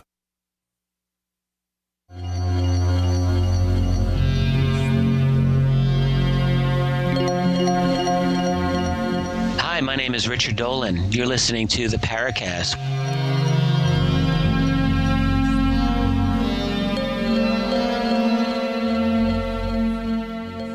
I like to do those cliffhangers because it makes our listeners, I hope, want to listen past the ads and learn more about what our guest is saying. Loyd, give us the rest of the story. Sure. So, Chris, I basically asked the ghost Lois, do you have any questions for us? And by the way, the first question was kind of an interesting, funny, goofy thing because apparently the ghost had seen some commercials for Ghostbusters watching TV with Chris the year before. Who are you going to call? Right. We had a promise actually not to bring our portable particle accelerators and ghost traps. So the first question was Chris kind of laughing. He said she wants to know if you actually use those things in Ghostbusters. And after I turned it back into a kidding thing, and I said, well, you know, of course the backpacks leak nuclear radiation, so they're kind of dangerous. We can't get insurance for them. He said, okay, so Loyd, what kind of new car do you want to buy? Joanna, do you really want to quit your job at the law firm in San Francisco? And Kip, how long were you a professional dancer in LA before you came back to school? Whoa. And those were questions that were specific to our drive, the 45-minute drive to Livermore. We did not mention those. I had a tape recorder running. We did not mention any of that stuff. It was not even an opportunity to mention any of that stuff when we walked in. So the alternative, there are two other alternatives here. One, they bugged my car for some reason. And this is not a family that sought any publicity whatsoever. They had no motivation for that whatsoever. So I kind of ruled that out. The other was that Chris somehow was really, really psychic. And I said, well, you know, how does Lois know to ask us these questions? You know, how do you know to ask us these questions? And he looked over at Lois and turned back and says, you may not like this, but she didn't trust you guys about the Ghostbusters thing. So she went to the university and rode in the back of your car and listened to your conversation on the drive down here. Wow. And of course, my student Kip, who had been in the back seat, turned a little green at that point. And we all laughed about it. It was very, very funny. But that was a case that, you know, the only alternative would have been somehow that this kid had made it all up, that he had found diaries that Lois had left behind, which Pat, his mother, had clearly been looking for. She was an attorney herself, and she'd been trying at all to find anything about the woman who used to own the house, because it was a beautiful old house, and they bought a lot of her furniture too. And there were so many things that were against that concept that it could not have been that. Not to mention the fact that the other three family members saw the ghost also. Wow. That's really that's quite impressive. I've never heard of a case that featured that kind of compelling smoking gun evidence that would legitimize the case like that. You know, that's amazing. There have been many cases throughout the history of our field where the ghost has given information about themselves, about their lives, that has been verified, that the people could not have known. We have that with haunting cases too. People move into a home, something starts happening, they experience something, they check the history of the house, and lo and behold, what they're experiencing actually physically did happen in the house a year before, 5 years before, 10 years before. So we have those kind of veridical situations and experiences. We have them all the time. And I can tell you that the folks on TV and the ghost hunter community doesn't have them that much, because they're constantly trying to look for something negative, and they miss the point of the whole investigation by not dealing with the witnesses so much and the experiences. They want to get EVPs and they want to get their technology evidence, but that's not the case. The case is the people, living or dead. This is a very stupid question, but I think listeners who haven't followed this are going to ask it. And that is, when someone dies, are they guaranteed to become a ghost next, or some condition has to exist, maybe unfinished work, whatever, that keeps them in touch in some way with our existence or reality? I think actually that's one of the smartest questions that anybody can actually ask when it comes right down to it. It seems, first of all, 99% of all apparition or ghost experiences happen where a family member, a loved one, somebody in a relationship with a person who has just died, sees or experiences that person at the moment of death or within usually 2 to 3 days. And never again. That's it. They're gone. They're wherever they go. You might need a medium to call them back from the other side, but that's it. The ones who stick around, the reasons why they're here when people interview or ask them those questions, or where they hear from the ghosts, run the range from unfinished business to denying that they're dead, the human denial of some condition change, to actually being afraid of what's next. That happens. We hear that a lot, that people are afraid of what's next. So you have that. But we do think that there probably are environmental conditions. It's something more than just people wanting to stick around. Otherwise, we'd have a lot more ghosts. That's pretty clear.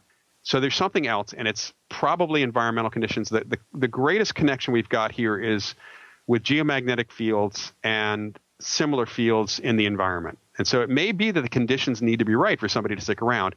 And frankly, even though I don't necessarily think in this direction, we cannot rule out that some higher power has a plan for those people, or that they have to learn something. I can't say that God or gods or the force or entities, something else has some plan for them, or karma, because there's no way to detect that or to get to that point. Well, let me ask you then, because you kind of imply it here. Are there any differences among people who experience ghost events among racial, ethnic groups or religious groups? There doesn't seem to be any sort of difference, except when you overlay a cultural or religious belief system, and then it's the interpretation. So ghosts look like human beings, but how people react to them and what they say about what the intention is that they give them will depend on the cultural or religious belief of those folks. I've actually been out on a number of documentary projects as a technician at some haunted sites, and I remember getting asked a question once by someone at one of these sites, and they wanted to know why do ghosts wear clothing? Again, that's one of the questions I asked. That question probably when I was 5 years old. Where do they get their clothes from? And that fits our model actually of apparitions. People talk about seeing apparitions, but you're not really seeing the ghost with your eyes. Because if you could see the ghost with your eyes, with your optics, then everyone could see the ghost with your eyes. That would mean that the ghost is reflecting light. Right. And you could photograph the ghost. All right. So that doesn't answer the question where they get their clothes from, but what that says is the logic of that, understanding that and working through that, we know that ghosts are not visible they're not visible to the eye. This is a psychic phenomena. We're connecting with them. We're adding the image to our own brains. You might say that it's a superimposed image, kind of like a green screen image that's happening. And the signal comes from the ghost. Well, ghosts, like if they're people, if they really are people, they think of themselves with clothing on. They also think of themselves looking a little younger than they were often when they died, or certainly looking healthier than they were when they died. And that's the way ghosts are seen. People are seeing ghosts with whatever that person's self-image happens to be. And since we all think of ourselves with clothes on, usually, that's why ghosts are seen with clothes. And changing clothes, by the way, and sometimes changing ages. Well, interesting. So what I'm hearing here is that it's almost virtually impossible to photograph a ghost then. Right. That's right. it would. So, do we have any genuine photographs or video footage or film footage? Not really. I mean, there are a couple famous photographs. The Brown Lady of Raynham Hall. Right. There's a few that look good. The reality is that a ghost would not actually be photographed, but the ghost could theoretically affect the camera or the film or both with psychokinesis. So think of it as the ghost, because some ghosts can seemingly move objects, and at least some of the cases we have like that. And it seems that if there is an intent on the part of that deceased entity, that they can affect the camera and cause something to appear. And all these orb pictures that are on the internet, they're not ghosts, unless the ghost actually made the orbs happen. But they're certainly not ghosts, and there's no logic behind any of that at all. It's really difficult. Video cameras, regular cameras, it's not much different than the magnetic field detectors in that we might be able to get an effect on the camera, but that doesn't mean we are photographing the ghost. Just like we might get a change in magnetic field, that doesn't mean the ghost is giving off a magnetic field, but maybe affecting the magnetic environment. Interesting, because that's not what you would learn if you were watching the many of these ghost hunting shows. That's correct. That's the exact opposite of what they claim. That's, of course, opposite logic that we find so much infecting the media these days. We have Loyd Auerbach with more to come with Gene and Chris. You're in the Paracast.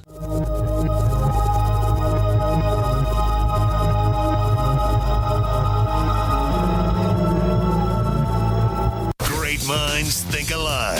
The network for the independent-minded. The Genesis Communications Network.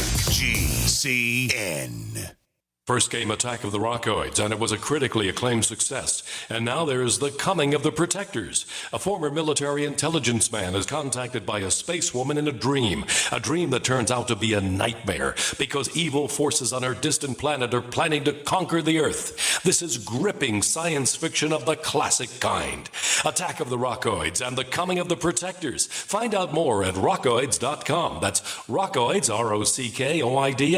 ROCKOIDS.com.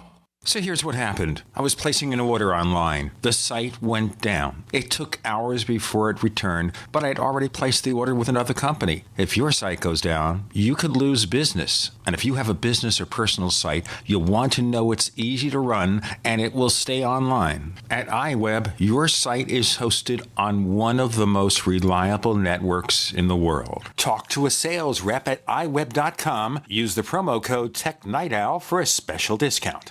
Harvest Right is the world's first in-home freeze dryer. Freeze dry your own fruits, vegetables, meats, and full meals. With Harvest Right, you can prepare foods that last 25 years, preserving its freshness, nutrition, color, and taste. All your food can be freeze dried. So don't throw away your leftovers. Freeze dry them with this incredible in-home money-saving freeze dryer. Go to harvestright.com to see how the Harvest Right freeze dryer works. That's harvestright.com.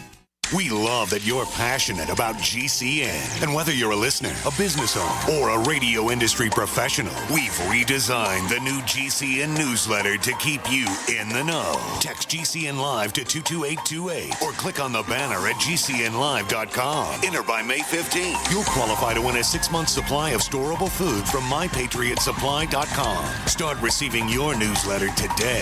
The future of talk radio. GCN. It's hard to imagine when things are going reasonably well, just how quickly things can change. But what would it take? Economic collapse? Massive crop failure? Chemical or biological attack? So many situations could find you in the grocery looking to pick up food for your family only to find that the shelves are empty. There's nothing. Don't let that happen. Act today to make sure that if it ever comes to that, you and your family will be provided for. Visit freezedryguy.com to look at the wide variety of survival foods available. Freeze-dried foods from the Freeze Dry Guy store longer, rehydrate faster, are nutritionally superior to, and taste better than any other long-term storage food available. Visit freezedryguy.com or call toll-free 866-404-3663. freezedryguy.com. A little over a year ago, I began to do a lot of research into why, even though I had a pretty good-sized meal, that I was still starving. And my research led me to a well-known fact that most of the soils that we grow our crops on here in the United States and across the industrialized world are almost completely depleted of almost all of the key minerals and trace elements that our bodies need to rebuild themselves, fight off cancer, and be healthy. I then searched out the best vitamin and mineral company out there and discovered Youngevity. The Youngevity products are designed to give you the real nutrition you need, and once you've got that, you don't have to eat as much to be satisfied. I've lost 37 pounds in 2 months, simply getting the vitamins and minerals I need. Check it out for yourself. It's incredible. Go to InfoWarsTeam.com today and order your first canister of Beyond Tangy Tangerine Complete Multivitamin Mineral Complex Dietary Supplement. That's InfoWarsTeam.com.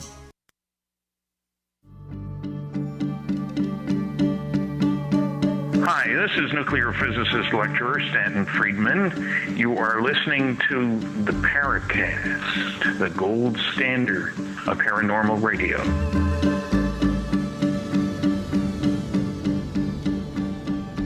Our guest this week is Loyd Auerbach, and you see this guy is realistic.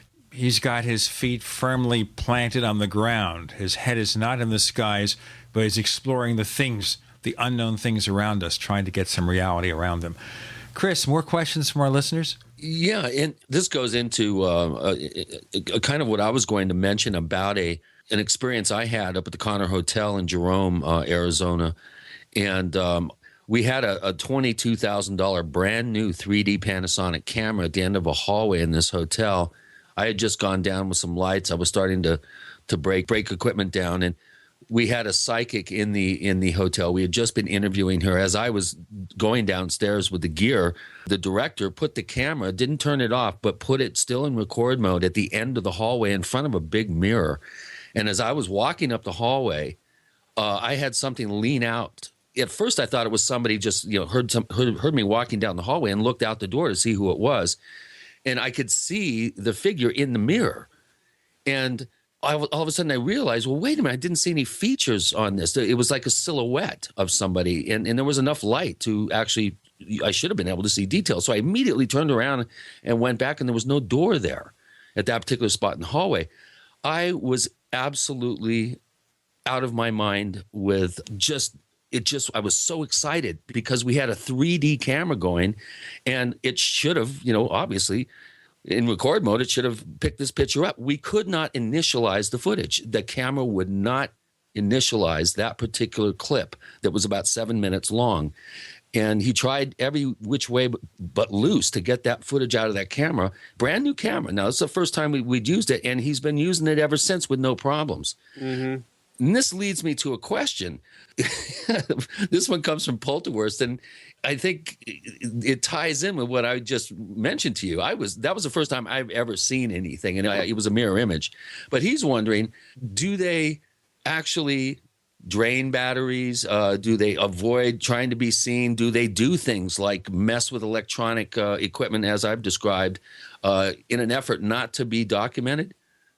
Well, first, the battery drain thing, I've been on so many different TV shoots, and we've had all sorts of bizarre things happening with the TV cameras. And interestingly enough, not with my own recorders, but usually with the crew stuff, whether it's the camera, the microphones, the sound system, the VTR, any number of things. I've had some very, very bizarre tape switches and segment switches in the cameras and tapes that seem to be intentional. So, not every ghost does that. Not every case does that. People there seem to be under this impression that ghosts, in order to manifest, need to drain batteries or change the temperature, drain energy from the system. The cold spot thing, which is absolutely untrue, by the way.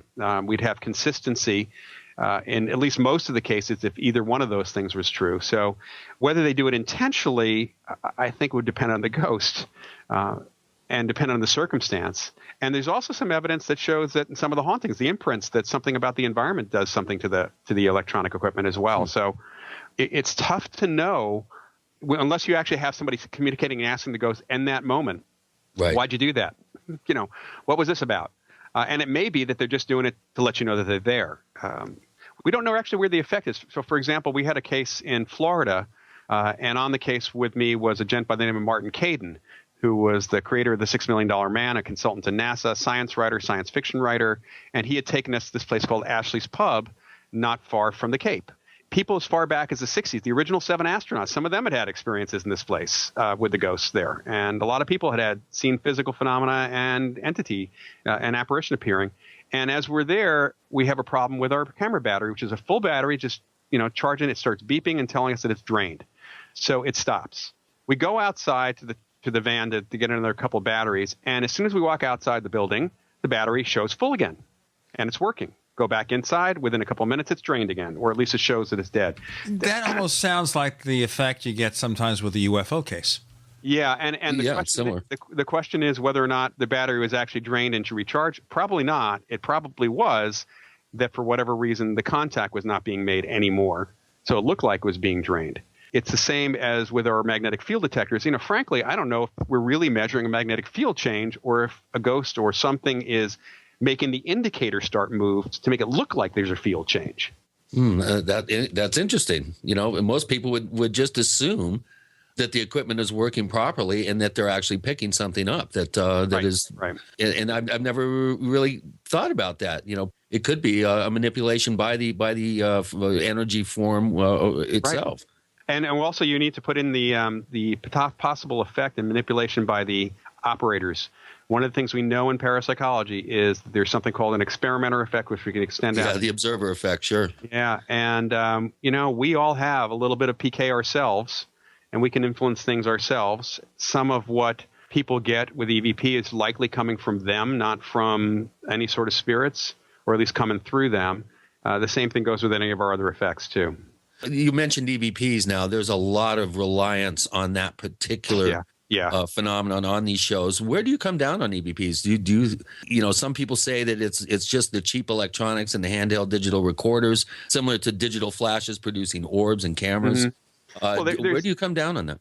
There's a lot of crappy EVPs. I mean, let's face it, there's a lot of unusual sounds. And the problem with the EVP is you have to make sure you have a second recorder going to make sure that, and preferably close by the first one, so that if the person was sub-vocalizing, talking under their breath, or some other sound, if it was an actual audible sound, then you'd have it on both recorders, typically, if we're talking about digital recorders. Audio recorders, cassette recorders were a problem because on occasion they could actually pick up stray radio signals, CB radio especially, and they even would pick up the sound of their own motors. So that was a problem that you don't have with the digital recorders anymore.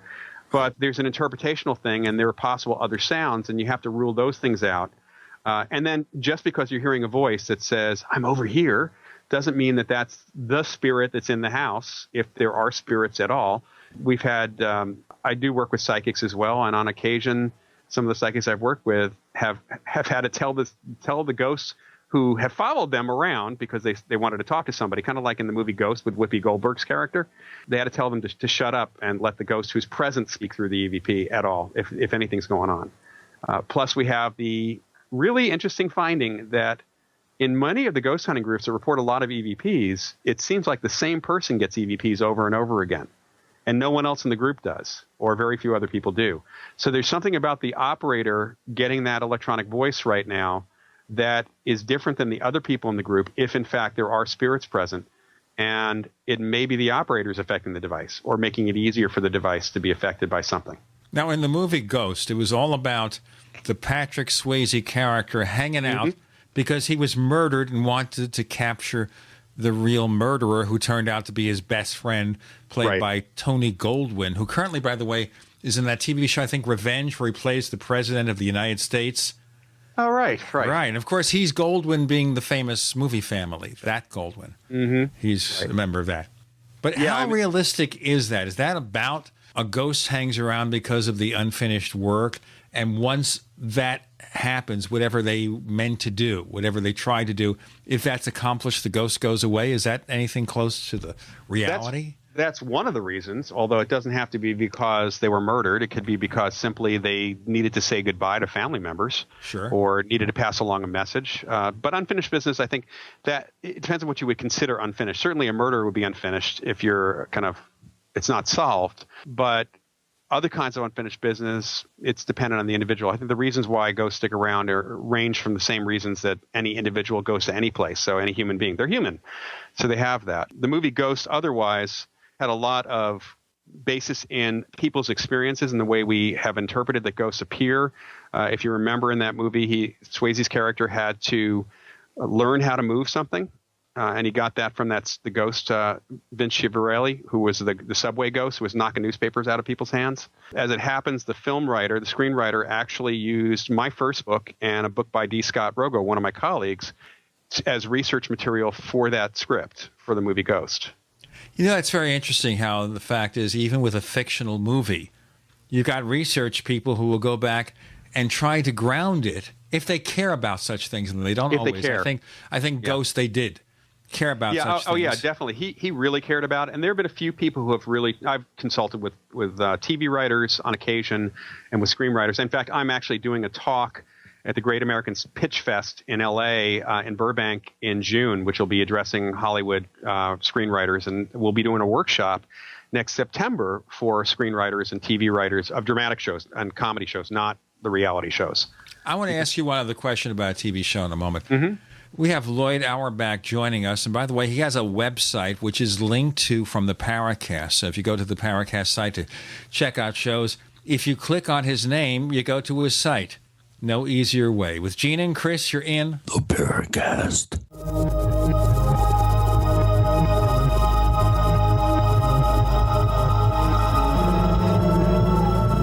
Not just an alternative to the mainstream media. We're the premier independent talk radio network. We are GCN. If you own a business, you need customers, right? Well, your potential customers are listening to this radio program right now, and I can help you reach them. Hi, I'm Matt Brower, a national marketing executive at the radio network responsible for this program. I can help you customize a national radio campaign that fits your budget, large or small, while targeting your specific audience. Call me to learn how radio advertising can make your business more profitable. 877-996-4327, extension 128. That's 877-996-4327, extension 128. We the people grow cotton, weave fabric, engrave ink, embed strips and fibers to protect from counterfeit and carting to a private bank, having it lent back at interest, forcing taxes to service debt. This capitalism, or was Jefferson correct when stating a central bank issuing the public currency is a greater menace to the liberties of the people than a standing army? Hi, Ted Anderson. I'm placing a free silver dollar in a book that explains our monetary system. Call for your copy, 800-686-2237. It's time to understand the system. Call 800-686-2237. That's 800-686-2237. Springtime is save big time at Herbal Healer Academy. Long-term customers know spring is the time to stock up at herbalhealer.com. And for new customers, welcome to the web's best place to save on vitamins, minerals, and more. Log on for spring specials, including our 500 parts per million colloidal silver, all sizes on sale.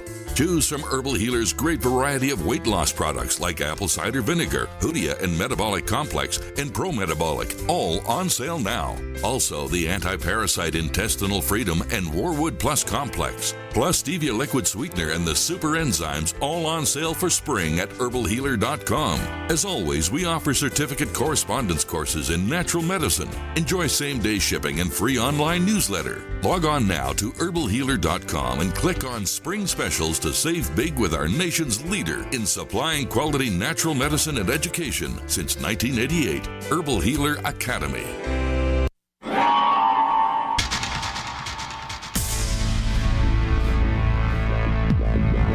Welcome back to the Paracast, the gold standard of paranormal radio. And now, here's Gene Steinberg.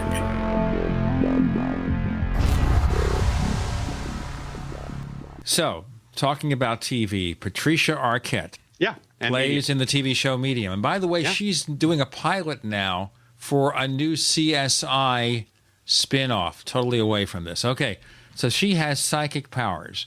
Week after week for 4 or 5 years, that show continued on TV on two different networks. How close to reality was it? Well, I actually have met and sat down with Alison Dubois. I actually know her a little bit, and her husband, Joe. Personality-wise, a bit of a personality difference between Patricia Arquette's character and Alison's. Alison doesn't have dreams. She doesn't work the way that it was indicated in the show. She doesn't need to go to sleep and have the dreams of people, and it doesn't quite work that way. But she did have and has had real cases with the DA and with the police departments in Arizona. So, it's based in her work, but each case is not based on stuff that she did. Just like there have been other shows that have been based supposedly on real situations, and sometimes it's really based on the general character, but not necessarily about the specifics of what that person has done. And she doesn't look anything like Patricia Arquette. Patricia Arquette is attractive. I will say that Allison's a knockout. And I will say, what's interesting is that Joe, the character Joe, her husband, he's a lot closer to the actual Joe, I think. They're really nice people. By the way, that character, he played a serial killer in The Following, the fellow who played her husband on Medium. Right. But he got knocked off early on, in case you watch that show. There you go. Well, that brings up the subject of mediums, and I must say, going into some of the haunted sites that I did a number of years ago as a camera person, audio person, and someone that's actually kind of signing off on the evidence chain, I have worked with a number of mediums, and I'll tell you one person that really, really impressed me was Amy Allen, who's on the show The Dead Files. And I'm pretty sure some people out there are familiar with that show. But I'll tell you, I've seen Amy work, and I was the one that made sure she didn't know where. She had no idea where we were going, not even the name of the town. And we shielded her as much as we possibly could from knowing where she was going to actually be working. And the information that she came up with was stunning. I mean, I was absolutely stunned at some of the things that she was able to determine walking through some of these haunted sites. And in my estimation, there's no way that she could have known that information beforehand. So that brings up the whole question of mediumship. What is it with a person like Amy Allen or some of these mediums out there that actually seem and appear to have real talents? Give us a sense of what it takes for a person to have those types of talents. It's tough to say what it takes for someone. It certainly takes recognition that they have that, and a lot of times it takes recognition from childhood and also growing up in a family that doesn't dismiss the experiences and talk them down. And that's typically what happens to people generally with psychic ability. I'm president of the Forever Family Foundation, which works with mediums to support family grieving and supports research in survival of bodily death, especially mediumship. And I'm on the advisory board of the Windbridge Institute in Tucson, Arizona, that has done significantly controlled research with a number of mediums. In fact, if you go to their website, windbridge.org, there's a list of their research mediums who went through a one-year process with multiple blind conditions, distance conditions, to do readings to show that they'd actually have ability, and those folks are available for other researchers to work with as well as doing private readings and such. A few years ago, I did some research on my own work with mediums and psychics and did a paper on it. There are abilities that people have, kind of like creative abilities. Like I said, it's almost like musical talent and artistic ability that's innate. It's there. A lot of people have it that may not realize that they have it, and that can be brought out. But people who are psychic have different talents in different areas. And not all psychics talk to ghosts or can hear from them. Not all psychics can do healing. Not all psychics can do precognition. It just really depends on what kinds of aptitude they might actually have. The same with creative talents in general.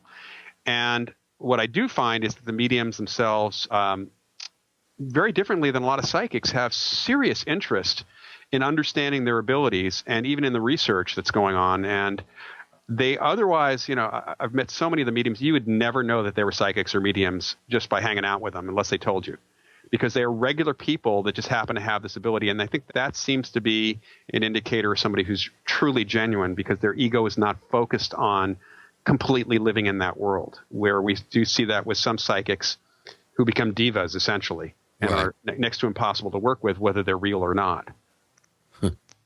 Yeah, Amy is a good example of that. She has learned, actually a long time ago, how to turn it on and how to turn it off. And I think that's important if you're going to be able to utilize your ability and retain your sanity.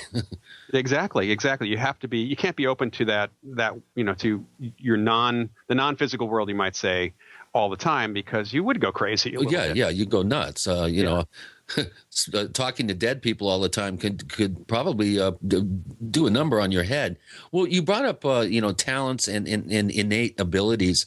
I have another question from Polterwurst, which is a good one, and he's wondering: are creative, outgoing people who are said to score highest in EVP tests also more likely to have a paranormal experience? It seems that we have, through laboratory research, we do know that people who are extroverted, outgoing, tend to be more likely to be psychic, or at least to perform well in psychic testing and our ESP and PK testing, than the people who are more introverted. Creativity is an absolute connection. Creative people have scored significantly higher at all ranges of different types of parapsychological testing. So that's a big piece there. Of course, not everybody is extroverted all the time, and even introverts can be extroverts sometimes. And it seems like the action of extroversion allows you to kind of open yourself up, and rather than being introspective and second guessing yourself. I think a lot of it has to do with second guessing.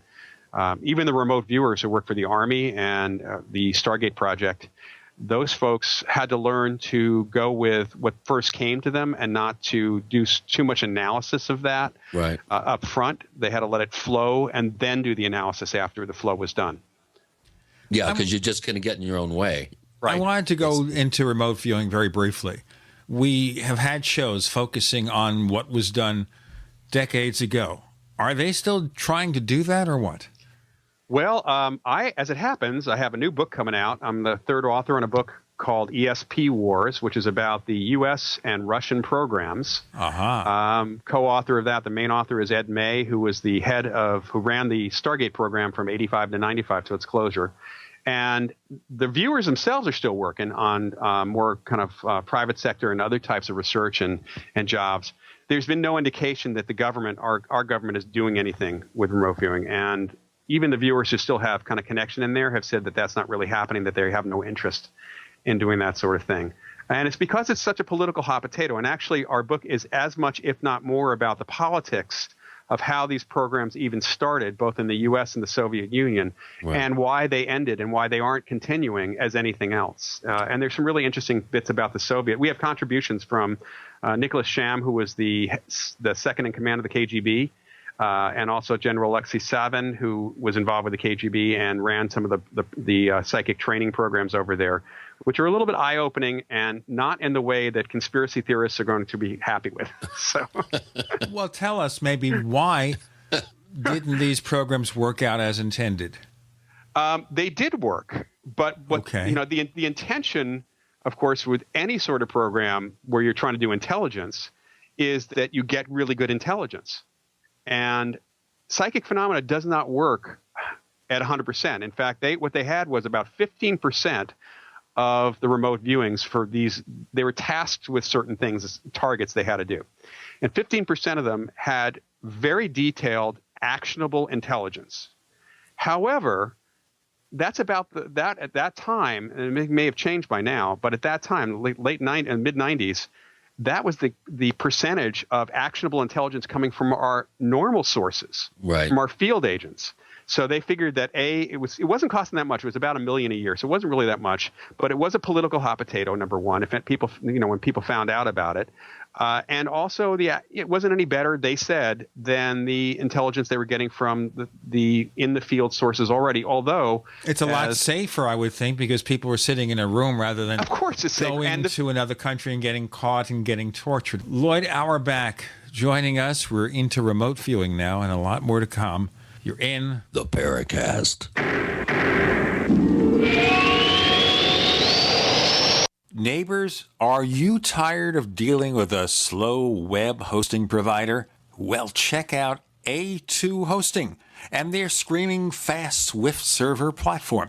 They even have SSDs that load pages 300% faster than the competition. Ready to give your site a speed boost? Well, tell you what, neighbors, head on over to a2hosting.com. That's A2, that's number 2, a2hosting.com. Check out their Prime hosting account. And get this, neighbors, they're even giving you an exclusive 25% off discount for all our listeners. 25%. And remember, their Guru Crew support team is standing by 24/7, 365 days a year to answer any of your questions. Now, to get the discount, use the coupon code GENE when you check out. Gold isn't for you? Ted Anderson, president of Midas Resources, one of the world's premier gold and precious metal investing firms. I get it. You wouldn't buy gold if you believed that the government is doing a great job, that the Fed will stop handing out trillions of dollars like bailout candy, that Social Security would be there for you. That's not what's happening. You might even pass on gold if the stimulus package wouldn't fuel inflation, or that the dollar wouldn't lose value, or that your retirement would be secure. If all looks rosy to you, then now is not the time to buy gold. For the realist, there have never been more sobering reasons to diversify with gold. Since 2001, the U.S. dollar index has tanked 30% while gold has risen 300%. Right now, savvy investors are adding gold to their portfolios. You should too. Find out what they know. Call us and I'll send you 10 reasons why gold will do very well, free. 800-686-2237. 800-686-2237. That's 800-686-2237. Mother's Day is right around the corner. If you haven't ordered your Mother's Day flowers yet, make sure to visit proflowers.com for an amazing deal. ProFlowers has a Mother's Day special for radio listeners. Get 100 gorgeous blooms for Mom with a free glass vase for $19.99. And if you want to make her day even more special, upgrade to a premium vase and add gourmet chocolates for just $9.99 more. Mom will be so happy when she unwraps her beautiful bouquet of blooms, guaranteed to stay fresh and beautiful for at least one full week. Each time she looks at her Mother's Day flowers, she'll think of you. But hurry, this deal expires soon, so make sure to place your order today. The only way to get this incredible deal is to go to proflowers.com/radio right now and enter the code PLOW, P-L-O-W, proflowers.com/radio, code PLOW, P-L-O-W. That's proflowers.com/radio and enter code PLOW, P-L-O-W. If you're worried about your health and you're tired of the nasty side effects of harsh drugs or antibiotics, then look no further. Supernatural Silver is the answer. Supernatural Silver is a powerful immune system enhancer that can be used every day to help keep you healthy and well with none of those nasty side effects. It's extremely safe for use internally as well as topically. And Supernatural Silver is hundreds of times more effective than colloidal or ionic silver. It is perfect for use in the sinuses, eyes, ears, and on any wound or skin issue. Supernatural Silver is also extremely effective when taken orally and can help fight off bacteria, viruses, and mold that may be overwhelming your immune system. Go to supernaturalsilver.com, supernaturalsilver.com, and use the promo code SILVER2014 for 20% off of your entire order and give yourself and your loved ones a fighting chance with Supernatural Silver. We'd like to hear from you. If you have a comment or question about the Paracast, send it to news@theparacast.com. That's news@theparacast.com. And don't forget to visit our famous Paracast community forums at forum.theparacast.com. Remote viewing, not reliable enough? Well, if it's as reliable as on-site intelligence, But you mentioned here about private industry. Has it moved very much into private industry, remote viewing? I'm thinking of industrial espionage. I'm thinking, for example, in South Korea, where Samsung wants to learn what Apple's doing for the next iPhone or the next iPad, and they've got these remote viewers in a little room. Well, first of all, it's never been that detailed where they could actually go, as far as we know, down to circuits. That would be a little bit – you'd pretty much almost have to train the viewers in the tech first and be able to recognize that. Yeah. It certainly would be possible, not that I've heard or any of the folks who've been involved in this have heard. It's been applied to some investing, and it's being applied – actually, the Russians applied it in the military in actual field operations back during the Chechenian War. They had trained viewers and trained psychics in the tanks on the front lines on occasion to help them stay out of trouble. Wow, I never heard that. Yeah, that's one of the things we got in the book. And there's some really interesting things that I learned about the Russians, including the fact that a lot of what we got from the 70s, from the psychic discoveries behind the Iron Curtain, and a lot of trips that American scientists went over to the Soviet Union, a lot of that was, I guess you could say, BS. that was not directed at us, however. It wasn't like it was propaganda for the West. What it was internal propaganda, as they were trying to keep the labs open. So they basically, the scientists and even the people running the labs, the 50 locations, were kind of over exaggerating what they were able to find and what they could actually do to keep the money security. flowing. It was job security. And so, it's kind of interesting to see that, hey, they're no different than us. Let's right. Let's make stuff up to keep the money flowing. That seems to be the name of the game when it comes to bureaucracy on both sides. Is that a problem with private industry, though? In terms of remote viewing itself, or the Sure, BS? anything like that. Well, the only private industry that I know of that for a short time tried to do some research and work on this area was Sony. Sony, there was the head of Sony a number of years ago, I think it was in the late 90s, actually sponsored and put some money into an ESP lab in Japan because he was personally interested. And when he either passed away or I think he passed away, that stopped. It was cut. Again, because it's got this academic thing to it and the bias is there and people make fun, ridicule. And it's crazy because you want to try to make use of whatever tools you can. It's the same problem we have with psychics working with police, that police departments have to do it on the sly, because if it comes out, then not only do the skeptics jump all over them for wasting public money, which there's very little money involved in that when psychics work with police, but then you also have the Christian right who starts jumping all over this because it's of the devil. So you have both ends of this where people get hampered in order to be able to do something. Yeah. Well, that leads me to an interesting question. We're kind of shifting gears here to OBEs, or out-of-body experiences. This is another question from SRL from our thread at forum.theparacast.com. And he's wondering if you're familiar with a recent, about 4 years ago, he says, study involving out-of-body experiences and emergency rooms. And he says, apparently there were symbols placed in obscure locations in emergency rooms scattered throughout a dozen or so different hospital locations in the hope that those experiencing OBEs would happen to notice the symbols while in that state. Are you familiar with this? Yeah, I mean, there are still hospitals that have a few things. It's actually the OBE that might accompany a near-death experience because that's the kind of OBE you'd have in... Right, if you're in an emergency room. Room or an operating theater for that matter. The study has not been finished. The data's not in on that. That is all based on a research study that Charles Tart did back in the 60s and 70s with OBEers, where he had them resting on a bed, and he had a series of numbers on a shelf high above the ceiling, near the ceiling, and they were to look at those numbers when they floated to the ceiling, and there was some success with that. Something similar was done by the American Society for Psychical Research. Instead of a shelf, there was an optical system that was created for Alex Tanis, who was the psychic who did this work, to float out from an isolation room and float into the lab, where he would look and see this specially constructed optical illusion that was charted on a computer. And he also had to try to affect something physical in between. And that research, actually, you can see a video on that on YouTube. If you go to my YouTube channel, to Loyd Auerbach on YouTube, or if you just put in ASPR OBE experiment, that'll actually take you to it as well. And it's a 20-minute video that was originally, it's kind of an extended video that was edited together from some raw footage shot by Independent Network News back in '83. Let me ask you in general about paranormal powers. Is this something we're born with? Is this something we develop?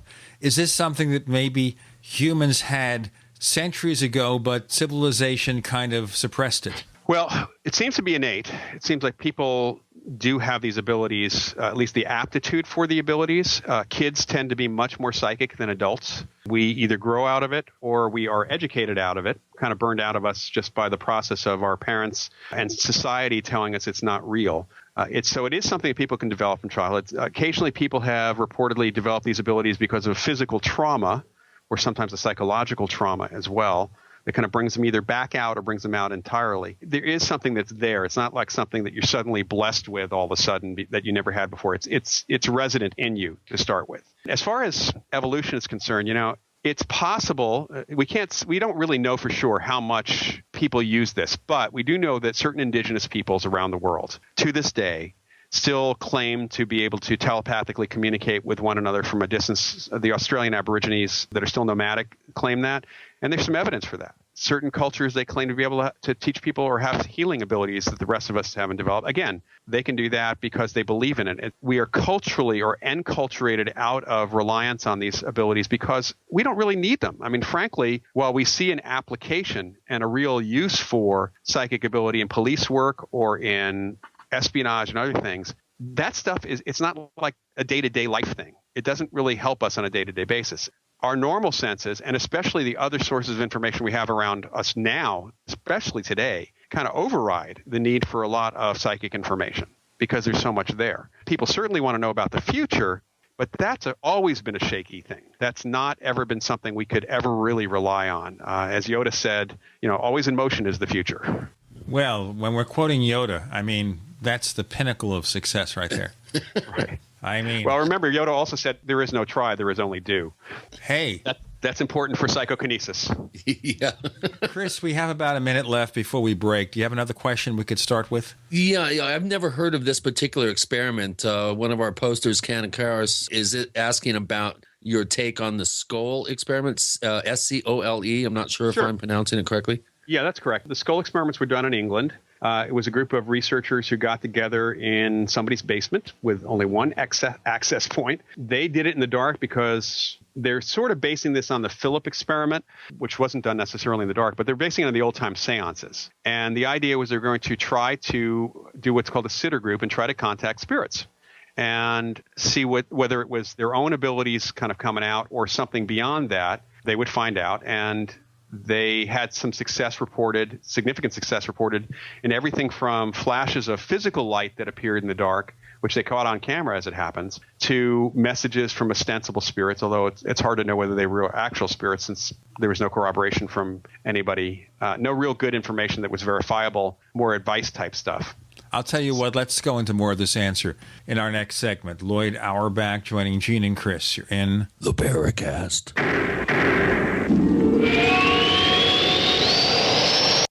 Free from the shackles of corporate America, we're the place for independent thinkers. GCN.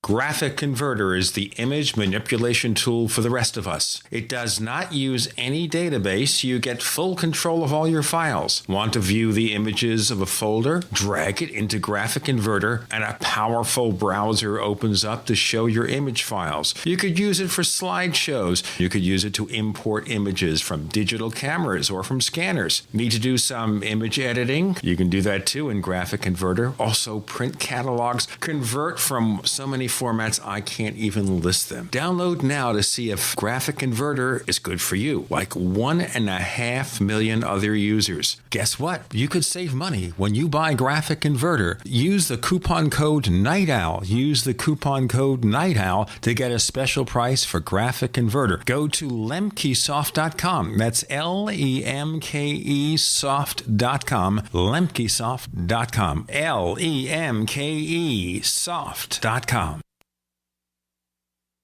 I will never forget the day my son Jeremy told me he hated me and slammed the door in my face. I'm behavioral therapist Janet Lehman. Behavior problems can turn the child you love and your life into a nightmare. That's why my husband James and I created the Total Transformation, the step-by-step program that shows you how to fix the worst behavior problems and get your child to respect and listen to you again. No matter what the behavior, defiance, backtalk, angry outbursts, disrespect, we can help you stop it. Now you can get the Total Transformation for free. All you need to do is get the program and let us know how it works for you. You can keep it forever for free. Limited number of free programs available. Call now. 1-888-912-1595. 1-888-912-1595. That's 1-888-912-1595. 1-888-912-1595. Great news, Pure Water lovers. BigBerkeyWaterFilters.com has a special discount offer for all GCN listeners. You can't do better than a Big Berkey for economy. For only 1.7 cents a gallon, a single set of filters can last for 5 to 10 years. There's none better than a Big Berkey for emergency preparedness as a backup water source. And you just can't beat a Big Berkey to remove dangerous chlorine, all types of fluoride, pathogenic bacteria, cysts, parasites, and unhealthy byproducts from municipal water. Berkey water filter systems are even powerful enough to purify stagnant pond water. For the gold standard in water filters, get a Big Berkey at BigBerkeyWaterFilters.com. And all GCN listeners get 5% off all ceramic filter systems. For details, call 1-877-99-BERKEY. That's 877-99-BERKEY. Big Berkey Water Filters, for the love of clean water. There are many things the human body can do very well, but maintaining the proper pH level isn't always one of them. That's where AlkaVision Plasma pH Drops can make a world of difference. AlkaVision Plasma pH Drops helps your body do what's natural. Just a few drops a day helps rid your body of harmful waste and acid while promoting health and restoring vibrance and energy. Alkalizing boosts your immune system and can help fight headaches, irritability, cramping, and insomnia. Alkalizing also helps the body fight depression and even bone loss. To learn more about the importance of alkalizing and how you can find life-changing and vital balance, please visit AlkaVision's brand new website at alkavision.com. Same great products, but now easier to use and more informative than ever before. To get your very own plasma pH drops for just $29.95, call 800-518-7615 or visit alkavision.com. That's ALKA vision.com. Alkalize your body and supercharge your health at the new alkavision.com. Hi, this is Don Ecker, and you are tuned into the Paracast. Let me tell you what, you're going to hear stuff here that you probably won't hear anywhere else. Hear that, George Snorri? So this particular experiment, Loyd, any more details about what they learned from it? Well, they learned, in terms of what they learned, they learned that they were successful. They were able to... It was a 5-year investigation looking at life after death. They believe that they got significant evidence for interaction with people on the other side. And it was done by some researchers who were extremely careful about making sure that there wasn't any fraud going on. There's quite a bit of information about it on the web and on Facebook. They have their own page on Facebook. And there's even a documentary called The Afterlife Investigations that was done with some of the Skull people. And I was actually involved in that as well. Several books on the subject. And, they were very outstanding results because they had so much physical stuff that had happened that, given the people involved, we can be sure weren't being faked by people. They're not doing it now, though. They're not doing it now. This was back in the 1990s. Oh, I see. Okay. Well, you mentioned the Philip experiment, and Burnt State, one of our very active posters at forum.theparacast.com, is very interested in your take on the Philip experiment from the 70s, and he wonders if this really does speak to different powers of the mind. Yeah, the Philip experiment was all about psychokinesis. This group in Toronto did this based on the research and model of psychokinesis, mind over matter, created by Kenneth Batcheldor, looking at what prevents us from being psychokinetic, setting up a situation in which you could get past things like witness inhibition. In our culture, in most cultures around the world, seeing something fly around the room, you try to deny that it happened or don't believe it at all. We are inhibited from even witnessing and admitting that we witnessed this stuff because everybody will say you're crazy. There's also something called, in psychokinesis, called ownership resistance, which is, for most people, it's a pretty scary, well, it would be cool to move things with your mind. It's also a really scary thing to think about your mind, your thoughts being turned into action, especially unconsciously, without you consciously directing something. So there's a fear-based piece here and a cultural piece that prevents you from being psychokinetic. So how do you get past that? What the Philip folks did is they set up a situation where they were doing kind of a seance. They had a couple of people designated as mediums, and the researchers who were mediums were pretty much supposed to make this a fun thing. So they actually faked a few things, and they kept track of what they faked. But it was all based on the idea of, we're going to contact the spirit that never existed. They made up a character named Philip. They gave him a complete backstory. They had the fake mediums fake a couple things to get people laughing. They basically set up a party atmosphere. And eventually they started getting raps, unexplained raps, and other physical phenomena that responded in accordance to Philip's back history, his backstory. So in essence, the information was known to all members of the group, so it was never thought to be coming from the outside of any one group member. And it's hard to know whether it was a single group member whose unconscious was causing the responses or the group itself that did this. But it kind of was the same model that led to the spoon-bending parties of the late 1970s and into the early 80s, which were done with a group of adults yelling at spoons to bend, and it's kind of silly, but that kind of ridiculous situation gets you well past this idea of owning up to it, or because you don't have to worry about it. I mean, it's just a spoon bending. Or Philip did it. You know what? A former girlfriend of mine back in the 70s told me the story where she was watching Uri Geller, on television, and she had a spoon in her hand. She looks at the spoon, it's spent. Yep. Now, there was no reason for her to make this up. As outlandish as it might have seemed, and she was an aspiring actress, so I thought, this is show business. No, she was perfectly serious about this. And so I accepted it. I'm long out of touch with her. I haven't heard from her in 30, 40 years. But you get the point. Weird things like that did really happen to people, whether you believe in Geller or not. Right. Regardless of Geller's abilities, and his real ability was motivating people. I think that if he had anything you can say about anything, first of all, he's a great motivational speaker as it happens. I've seen him speak that way. But when people watch someone and they believe that that's real phenomena, they tend to be able to do it themselves. In fact, when I teach psychokinesis, this is based on Martin Caden's model, because he learned to do PK on his own back in the late 80s and I met him in 1992. It was really interesting because when he taught other people, it was pretty clear that when people tried to do it on their own, even with telling them how to do it, they didn't have much success. But as soon as they saw someone else doing it, it just opened up this flood of people able to do it. We did a workshop together at the University of Nebraska back in the early 90s, and we had people trying to move these small targets, and we had one or two people able to do it when he explained how to do it. But when they saw him do it, we had 101 people in the room. We had 52 people actually moving the targets. So it's a matter of seeing it, not just using the information academically. Seeing is believing, as unfortunately people think. Yeah. Wow, that's really interesting. It makes you wonder, how some people may have these abilities, and it would take something like that to trigger it off. Yeah. Well, we can take an example from sports here for a second. It was physically impossible, according to all experts, to run a 4-minute mile until Roger Bannister did it in 1954.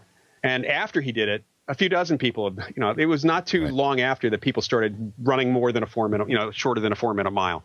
So we see this in athletics all the time, where there is a limit placed on folks, and suddenly somebody breaks that limit, and now a lot of other people can break that limit. We hold ourselves back. Right. So once someone else does it, you feel whatever internal impulse exists to find a way to exceed that standard. Or is it just a matter of the fact that we're more physically fit these days, our exercise programs are more efficient, we eat better, some of us at any rate, and more maybe efficient that's training. Also part of it. Well, I think you should look at what kind of athletic records are being made these days. And unfortunately, there's a lot of holdback because if you perform too well, you're being accused of steroid abuse. Oh. So that actually is going to hold people back. You really think that happens? Yeah. Yeah, I'm sure some people are held back because of the fear of being accused of that. And, just like, we have this idea of what's possible, the limits of human possibility. And we do keep pushing that limit back. But somebody has to actually break past that wall to show us that the way is clear. But even if there's a suspicion of steroidal use, a blood test would resolve that pretty quickly, right? Of course. But, who wants to be accused of anything, any wrongdoing? Well, especially in this day and age. But then you have to wonder over the years, those who have excelled at athletic pursuits, how many of them took some enhancement? You have that suspicion whether it's true or not. It is that question. Right. But, if somebody who has had these enhancing drugs breaks the record, and then 3 other people do it without having had those, what does that say? Yeah, those people were trying to do it, but they couldn't do it, and all of a sudden somebody else does it, so now they can do it. What does that say? We have to learn a lot more about the human mind and about what we can do. That's right. That's what we're trying to do in parapsychology, is understand what our capacity is, what our consciousness can do, and what our consciousness is. Wouldn't it be fun to reliably be able to do mental telepathy, but then how do you shut it off and how do you prevent someone infringing on your privacy? And it's a fact that my son and I wrote a series of sci-fi novels that used mental telepathy across time and space as kind of a plot gimmick. Well, the good news is that it doesn't appear that anybody can truly read your mind, like a Vulcan mind melt. It doesn't seem to work that way. And in fact, the psychics who can tell you about yourself, they're not pulling it out of your mind. You might say that they're pulling it out of the information around you, because we seem to hold information not just in our heads, but everywhere around us. Just like objects hold information as well.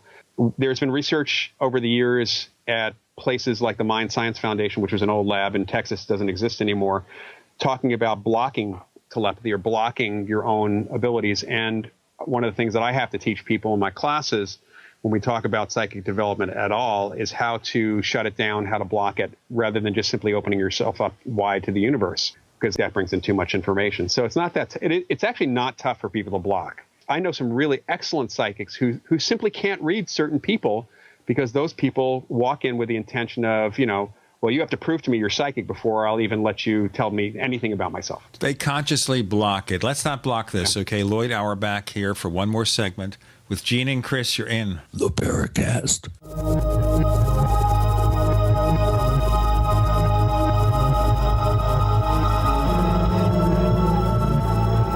The nation's largest independently owned and operated talk radio network. The Genesis Communications Network. GCN.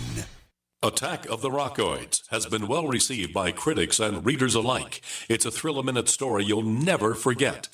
A former U.S. military intelligence officer is haunted by intense dreams about a beautiful woman pleading for his help after a terrible battle in outer space. But the dreams turn out to be true and thrust him into a telepathic love affair with a woman whose faraway planet is intent on destroying the Earth. And now the gripping tale continues in The Coming of the Protectors. It's the second book of the Rockoids trilogy, a galaxy-spanning adventure that pits our hapless heroes against powerful, fanatical enemies that threaten the lives of freedom-loving beings everywhere.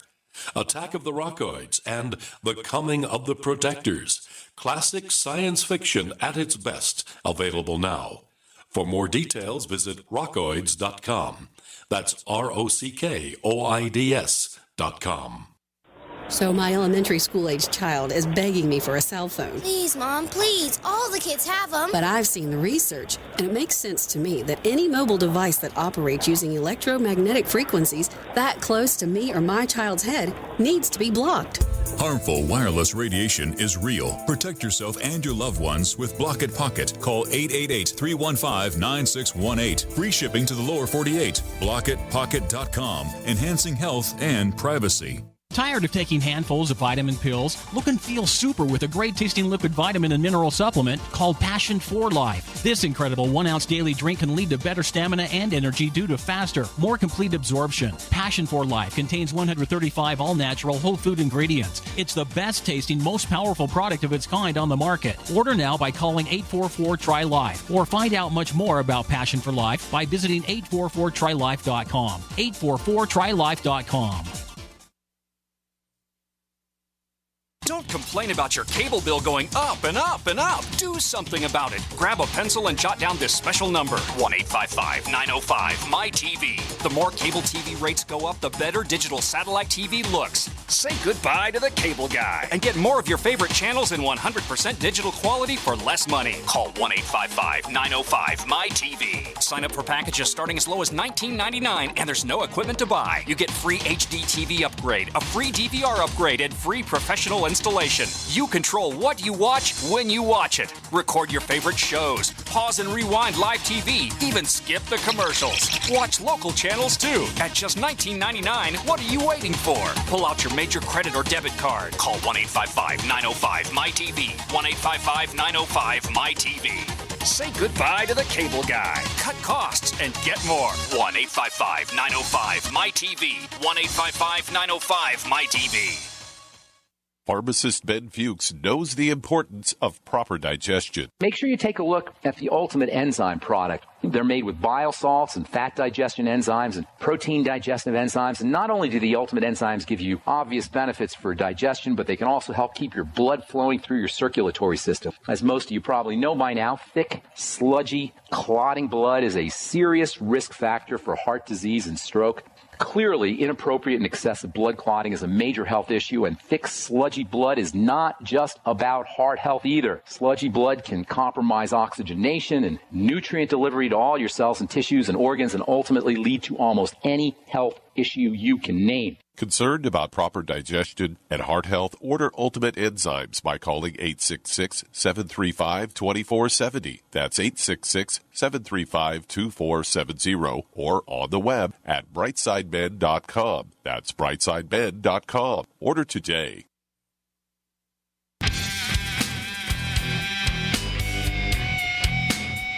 This is Kurt Sutherland, the author of UFO Mysteries, and you're listening to the Paracast. This is our final segment with parapsychology investigator and academic Loyd Auerbach. We have covered so much ground in this episode. And looking at your background, Loyd, I had no idea where we'd take this, and I'm delighted where we've gone with so many things left to do. Chris, you have some more questions left? Yeah, I do. But before I go on to listener questions, I have a question. I remember reading a book, I believe it was by Lyle Watson, called The Secret Life of Inanimate Objects. Sure, yeah. Which absolutely floored me. Stories of cars starting up, driving themselves around neighborhoods, people chasing it, no one apparently at the wheel, just story after story after story of inanimate objects, all of a sudden developing some sort of, I don't know, just a self-directed ability. What's your take on that? How can we explain some of these very well-documented cases? Well, first thing I'd want to know is it would have been great to actually have a psychic or medium there to see whether or not they truly were self-directed or if there was somebody who was around who was directing them. Yeah. And it could also, some of them, reading that book, because I read that book years ago, some of that was psychokinesis. I wouldn't say about the car stuff, but some of that stuff certainly was psychokinesis caused by the owners or the people who were there. Right.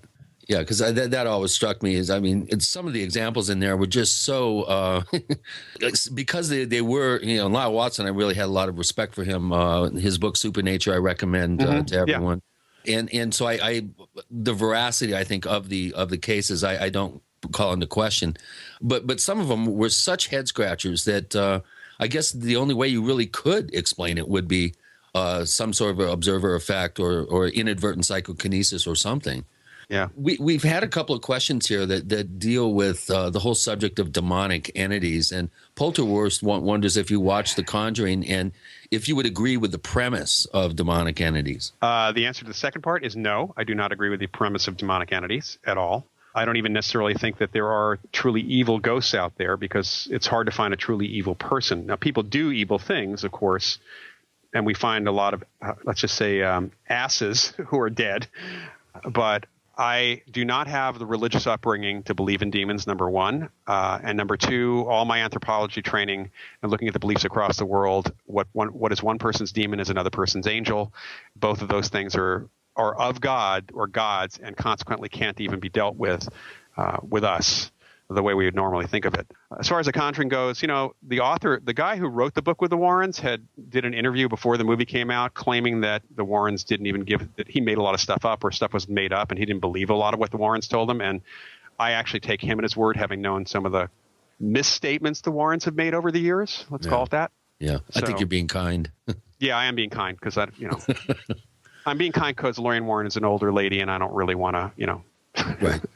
disrespect her, but I have to say that I've heard her make statements. I heard her make statements at a conference a few years ago, which were patently untrue about the Amityville case and their involvement with certain parapsychologists. I knew for a fact they were untrue because I knew the people involved, and so I ended up leaving the room instead of calling her on it because she's an older lady. It could have been senility. I don't know. Yeah. Well, it always helps when you take the high road, I guess, in these types of, a good example of actually keeping quiet instead of jumping up and pointing fingers and stuff. Yeah, that doesn't really help anybody. No, it wouldn't have. Well, here's another question from Polterwurst. He fired off at least 20 or 30 questions here, and many of them obviously show that he's pretty up to speed in this subject. And he's wondering what you think about the late Vic Tandy's infrasound theory. And he's wondering, can it create the feeling of an unseen presence or even visual hallucinations? First of all, what was the Vic Tandy infrasound theory? It wasn't a theory. I mean, Vic Tandy was a researcher doing work to some extent in parapsychology. This paper actually was 1998 for the Journal of the Society for Psychical Research. And he noticed that he was supposedly in a building at his university in England that was haunted. And he noticed seeing shadows out of the corner of his eyes, and finally tracked it back to some vibration of his fencing foil, which was vibrating in response to, I think it was a fan or some other device, some other maintenance-related thing that was going on. Low-frequency sound, he did actually find a paper that NASA had written back in 1974, finding that low-frequency sound at 18 or 19 hertz vibrates the viscous matter of the eyeball and can cause you to see things out of the corner of your eyes. Low-frequency sound, which is bass and below bass, where we can't hear it, vibrates parts of our bodies and can make us feel uncomfortable. And that is not any clearer than watching horror films, even going back as far as the 50s. And if you really check the ones that make you feel creeped out, you'll find that there's a lot of bass or a lot of low-frequency sound. John Carpenter is a master of that, right. Especially his movie Prince of Darkness, I think it was. And it basically is an alternative explanation for some of the things that people experience in haunted places. We have to consider that is why they're feeling uneasy, or that is why they're seeing things out of the corner of their eyes. It may not be every single instance where people are having these experiences, certainly, and you can't extrapolate it out for the reason why people are seeing ghosts. So a full-figured apparition or ghost is not coming from infrasound. That's clearly not the case. Let me just ask you a silly question here, because we're just about out of time. Have you ever run into an instance where somebody, an individual or a group, specially equipped the so-called haunted house to try to create fake effects? Not a home, certainly not directed at any of us. And I've certainly been in places and even been involved, like with the Moss Beach Distillery's effects, but not to haunt the place. It was kind of in response to the haunting already there.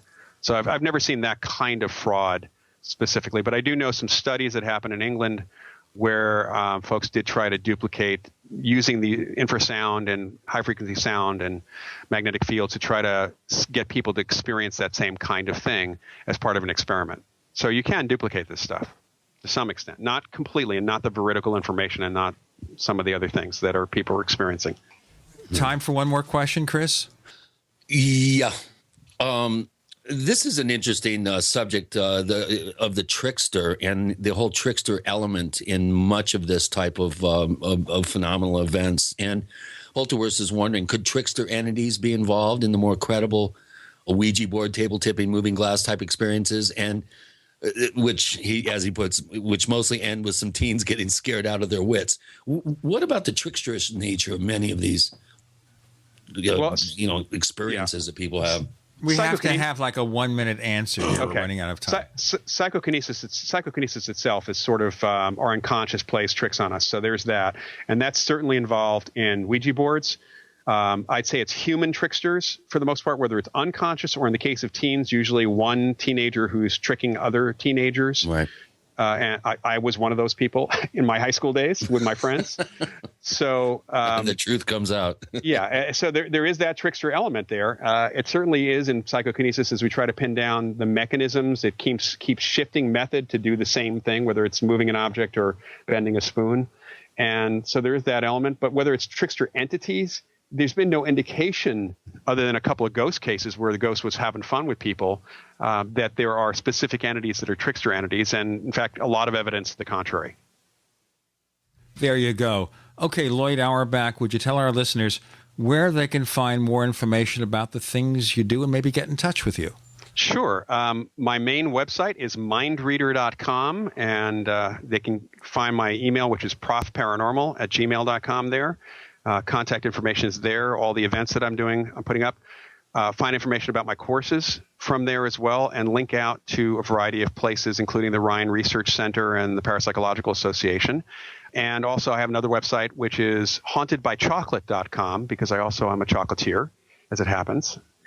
And I just specifically want to point everybody to two sites that you can link from, mindreader.com. One is the Parapsychological Association, which is having its big event, annual convention here in California in August that I'm hosting. And the other link you should go to is the Forever Family Foundation, which I mentioned earlier in the program, which supports the work of mediums and research on life after death. And it's free to join. Okay, thank you so much. You can find Chris O'Brien's site, OurStrangePlanet.com, where you can buy a copy of his new book, Stalking of the Herd. He'll autograph it. You can find us on Twitter. We're known as the Paracast. We are the Paracast on Twitter. Or find us on Facebook, where you check out the Paracast fan club. You'll find two of them. Don't ask me why. Our main site is theparacast.com. We have our forums there, so you can check out the comments from your fellow listeners and also ask questions of upcoming guests. Loyd Auerbach, I really, really enjoyed this segment. Yeah, really, thank you so much for being on and really helping educate people out there. This has been one of my favorite shows. Thanks. Appreciate it. Thanks for the interview.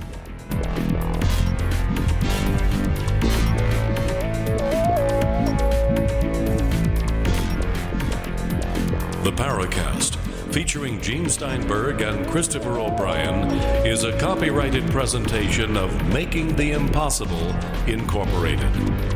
Tune in next week for a new adventure in The Paracast.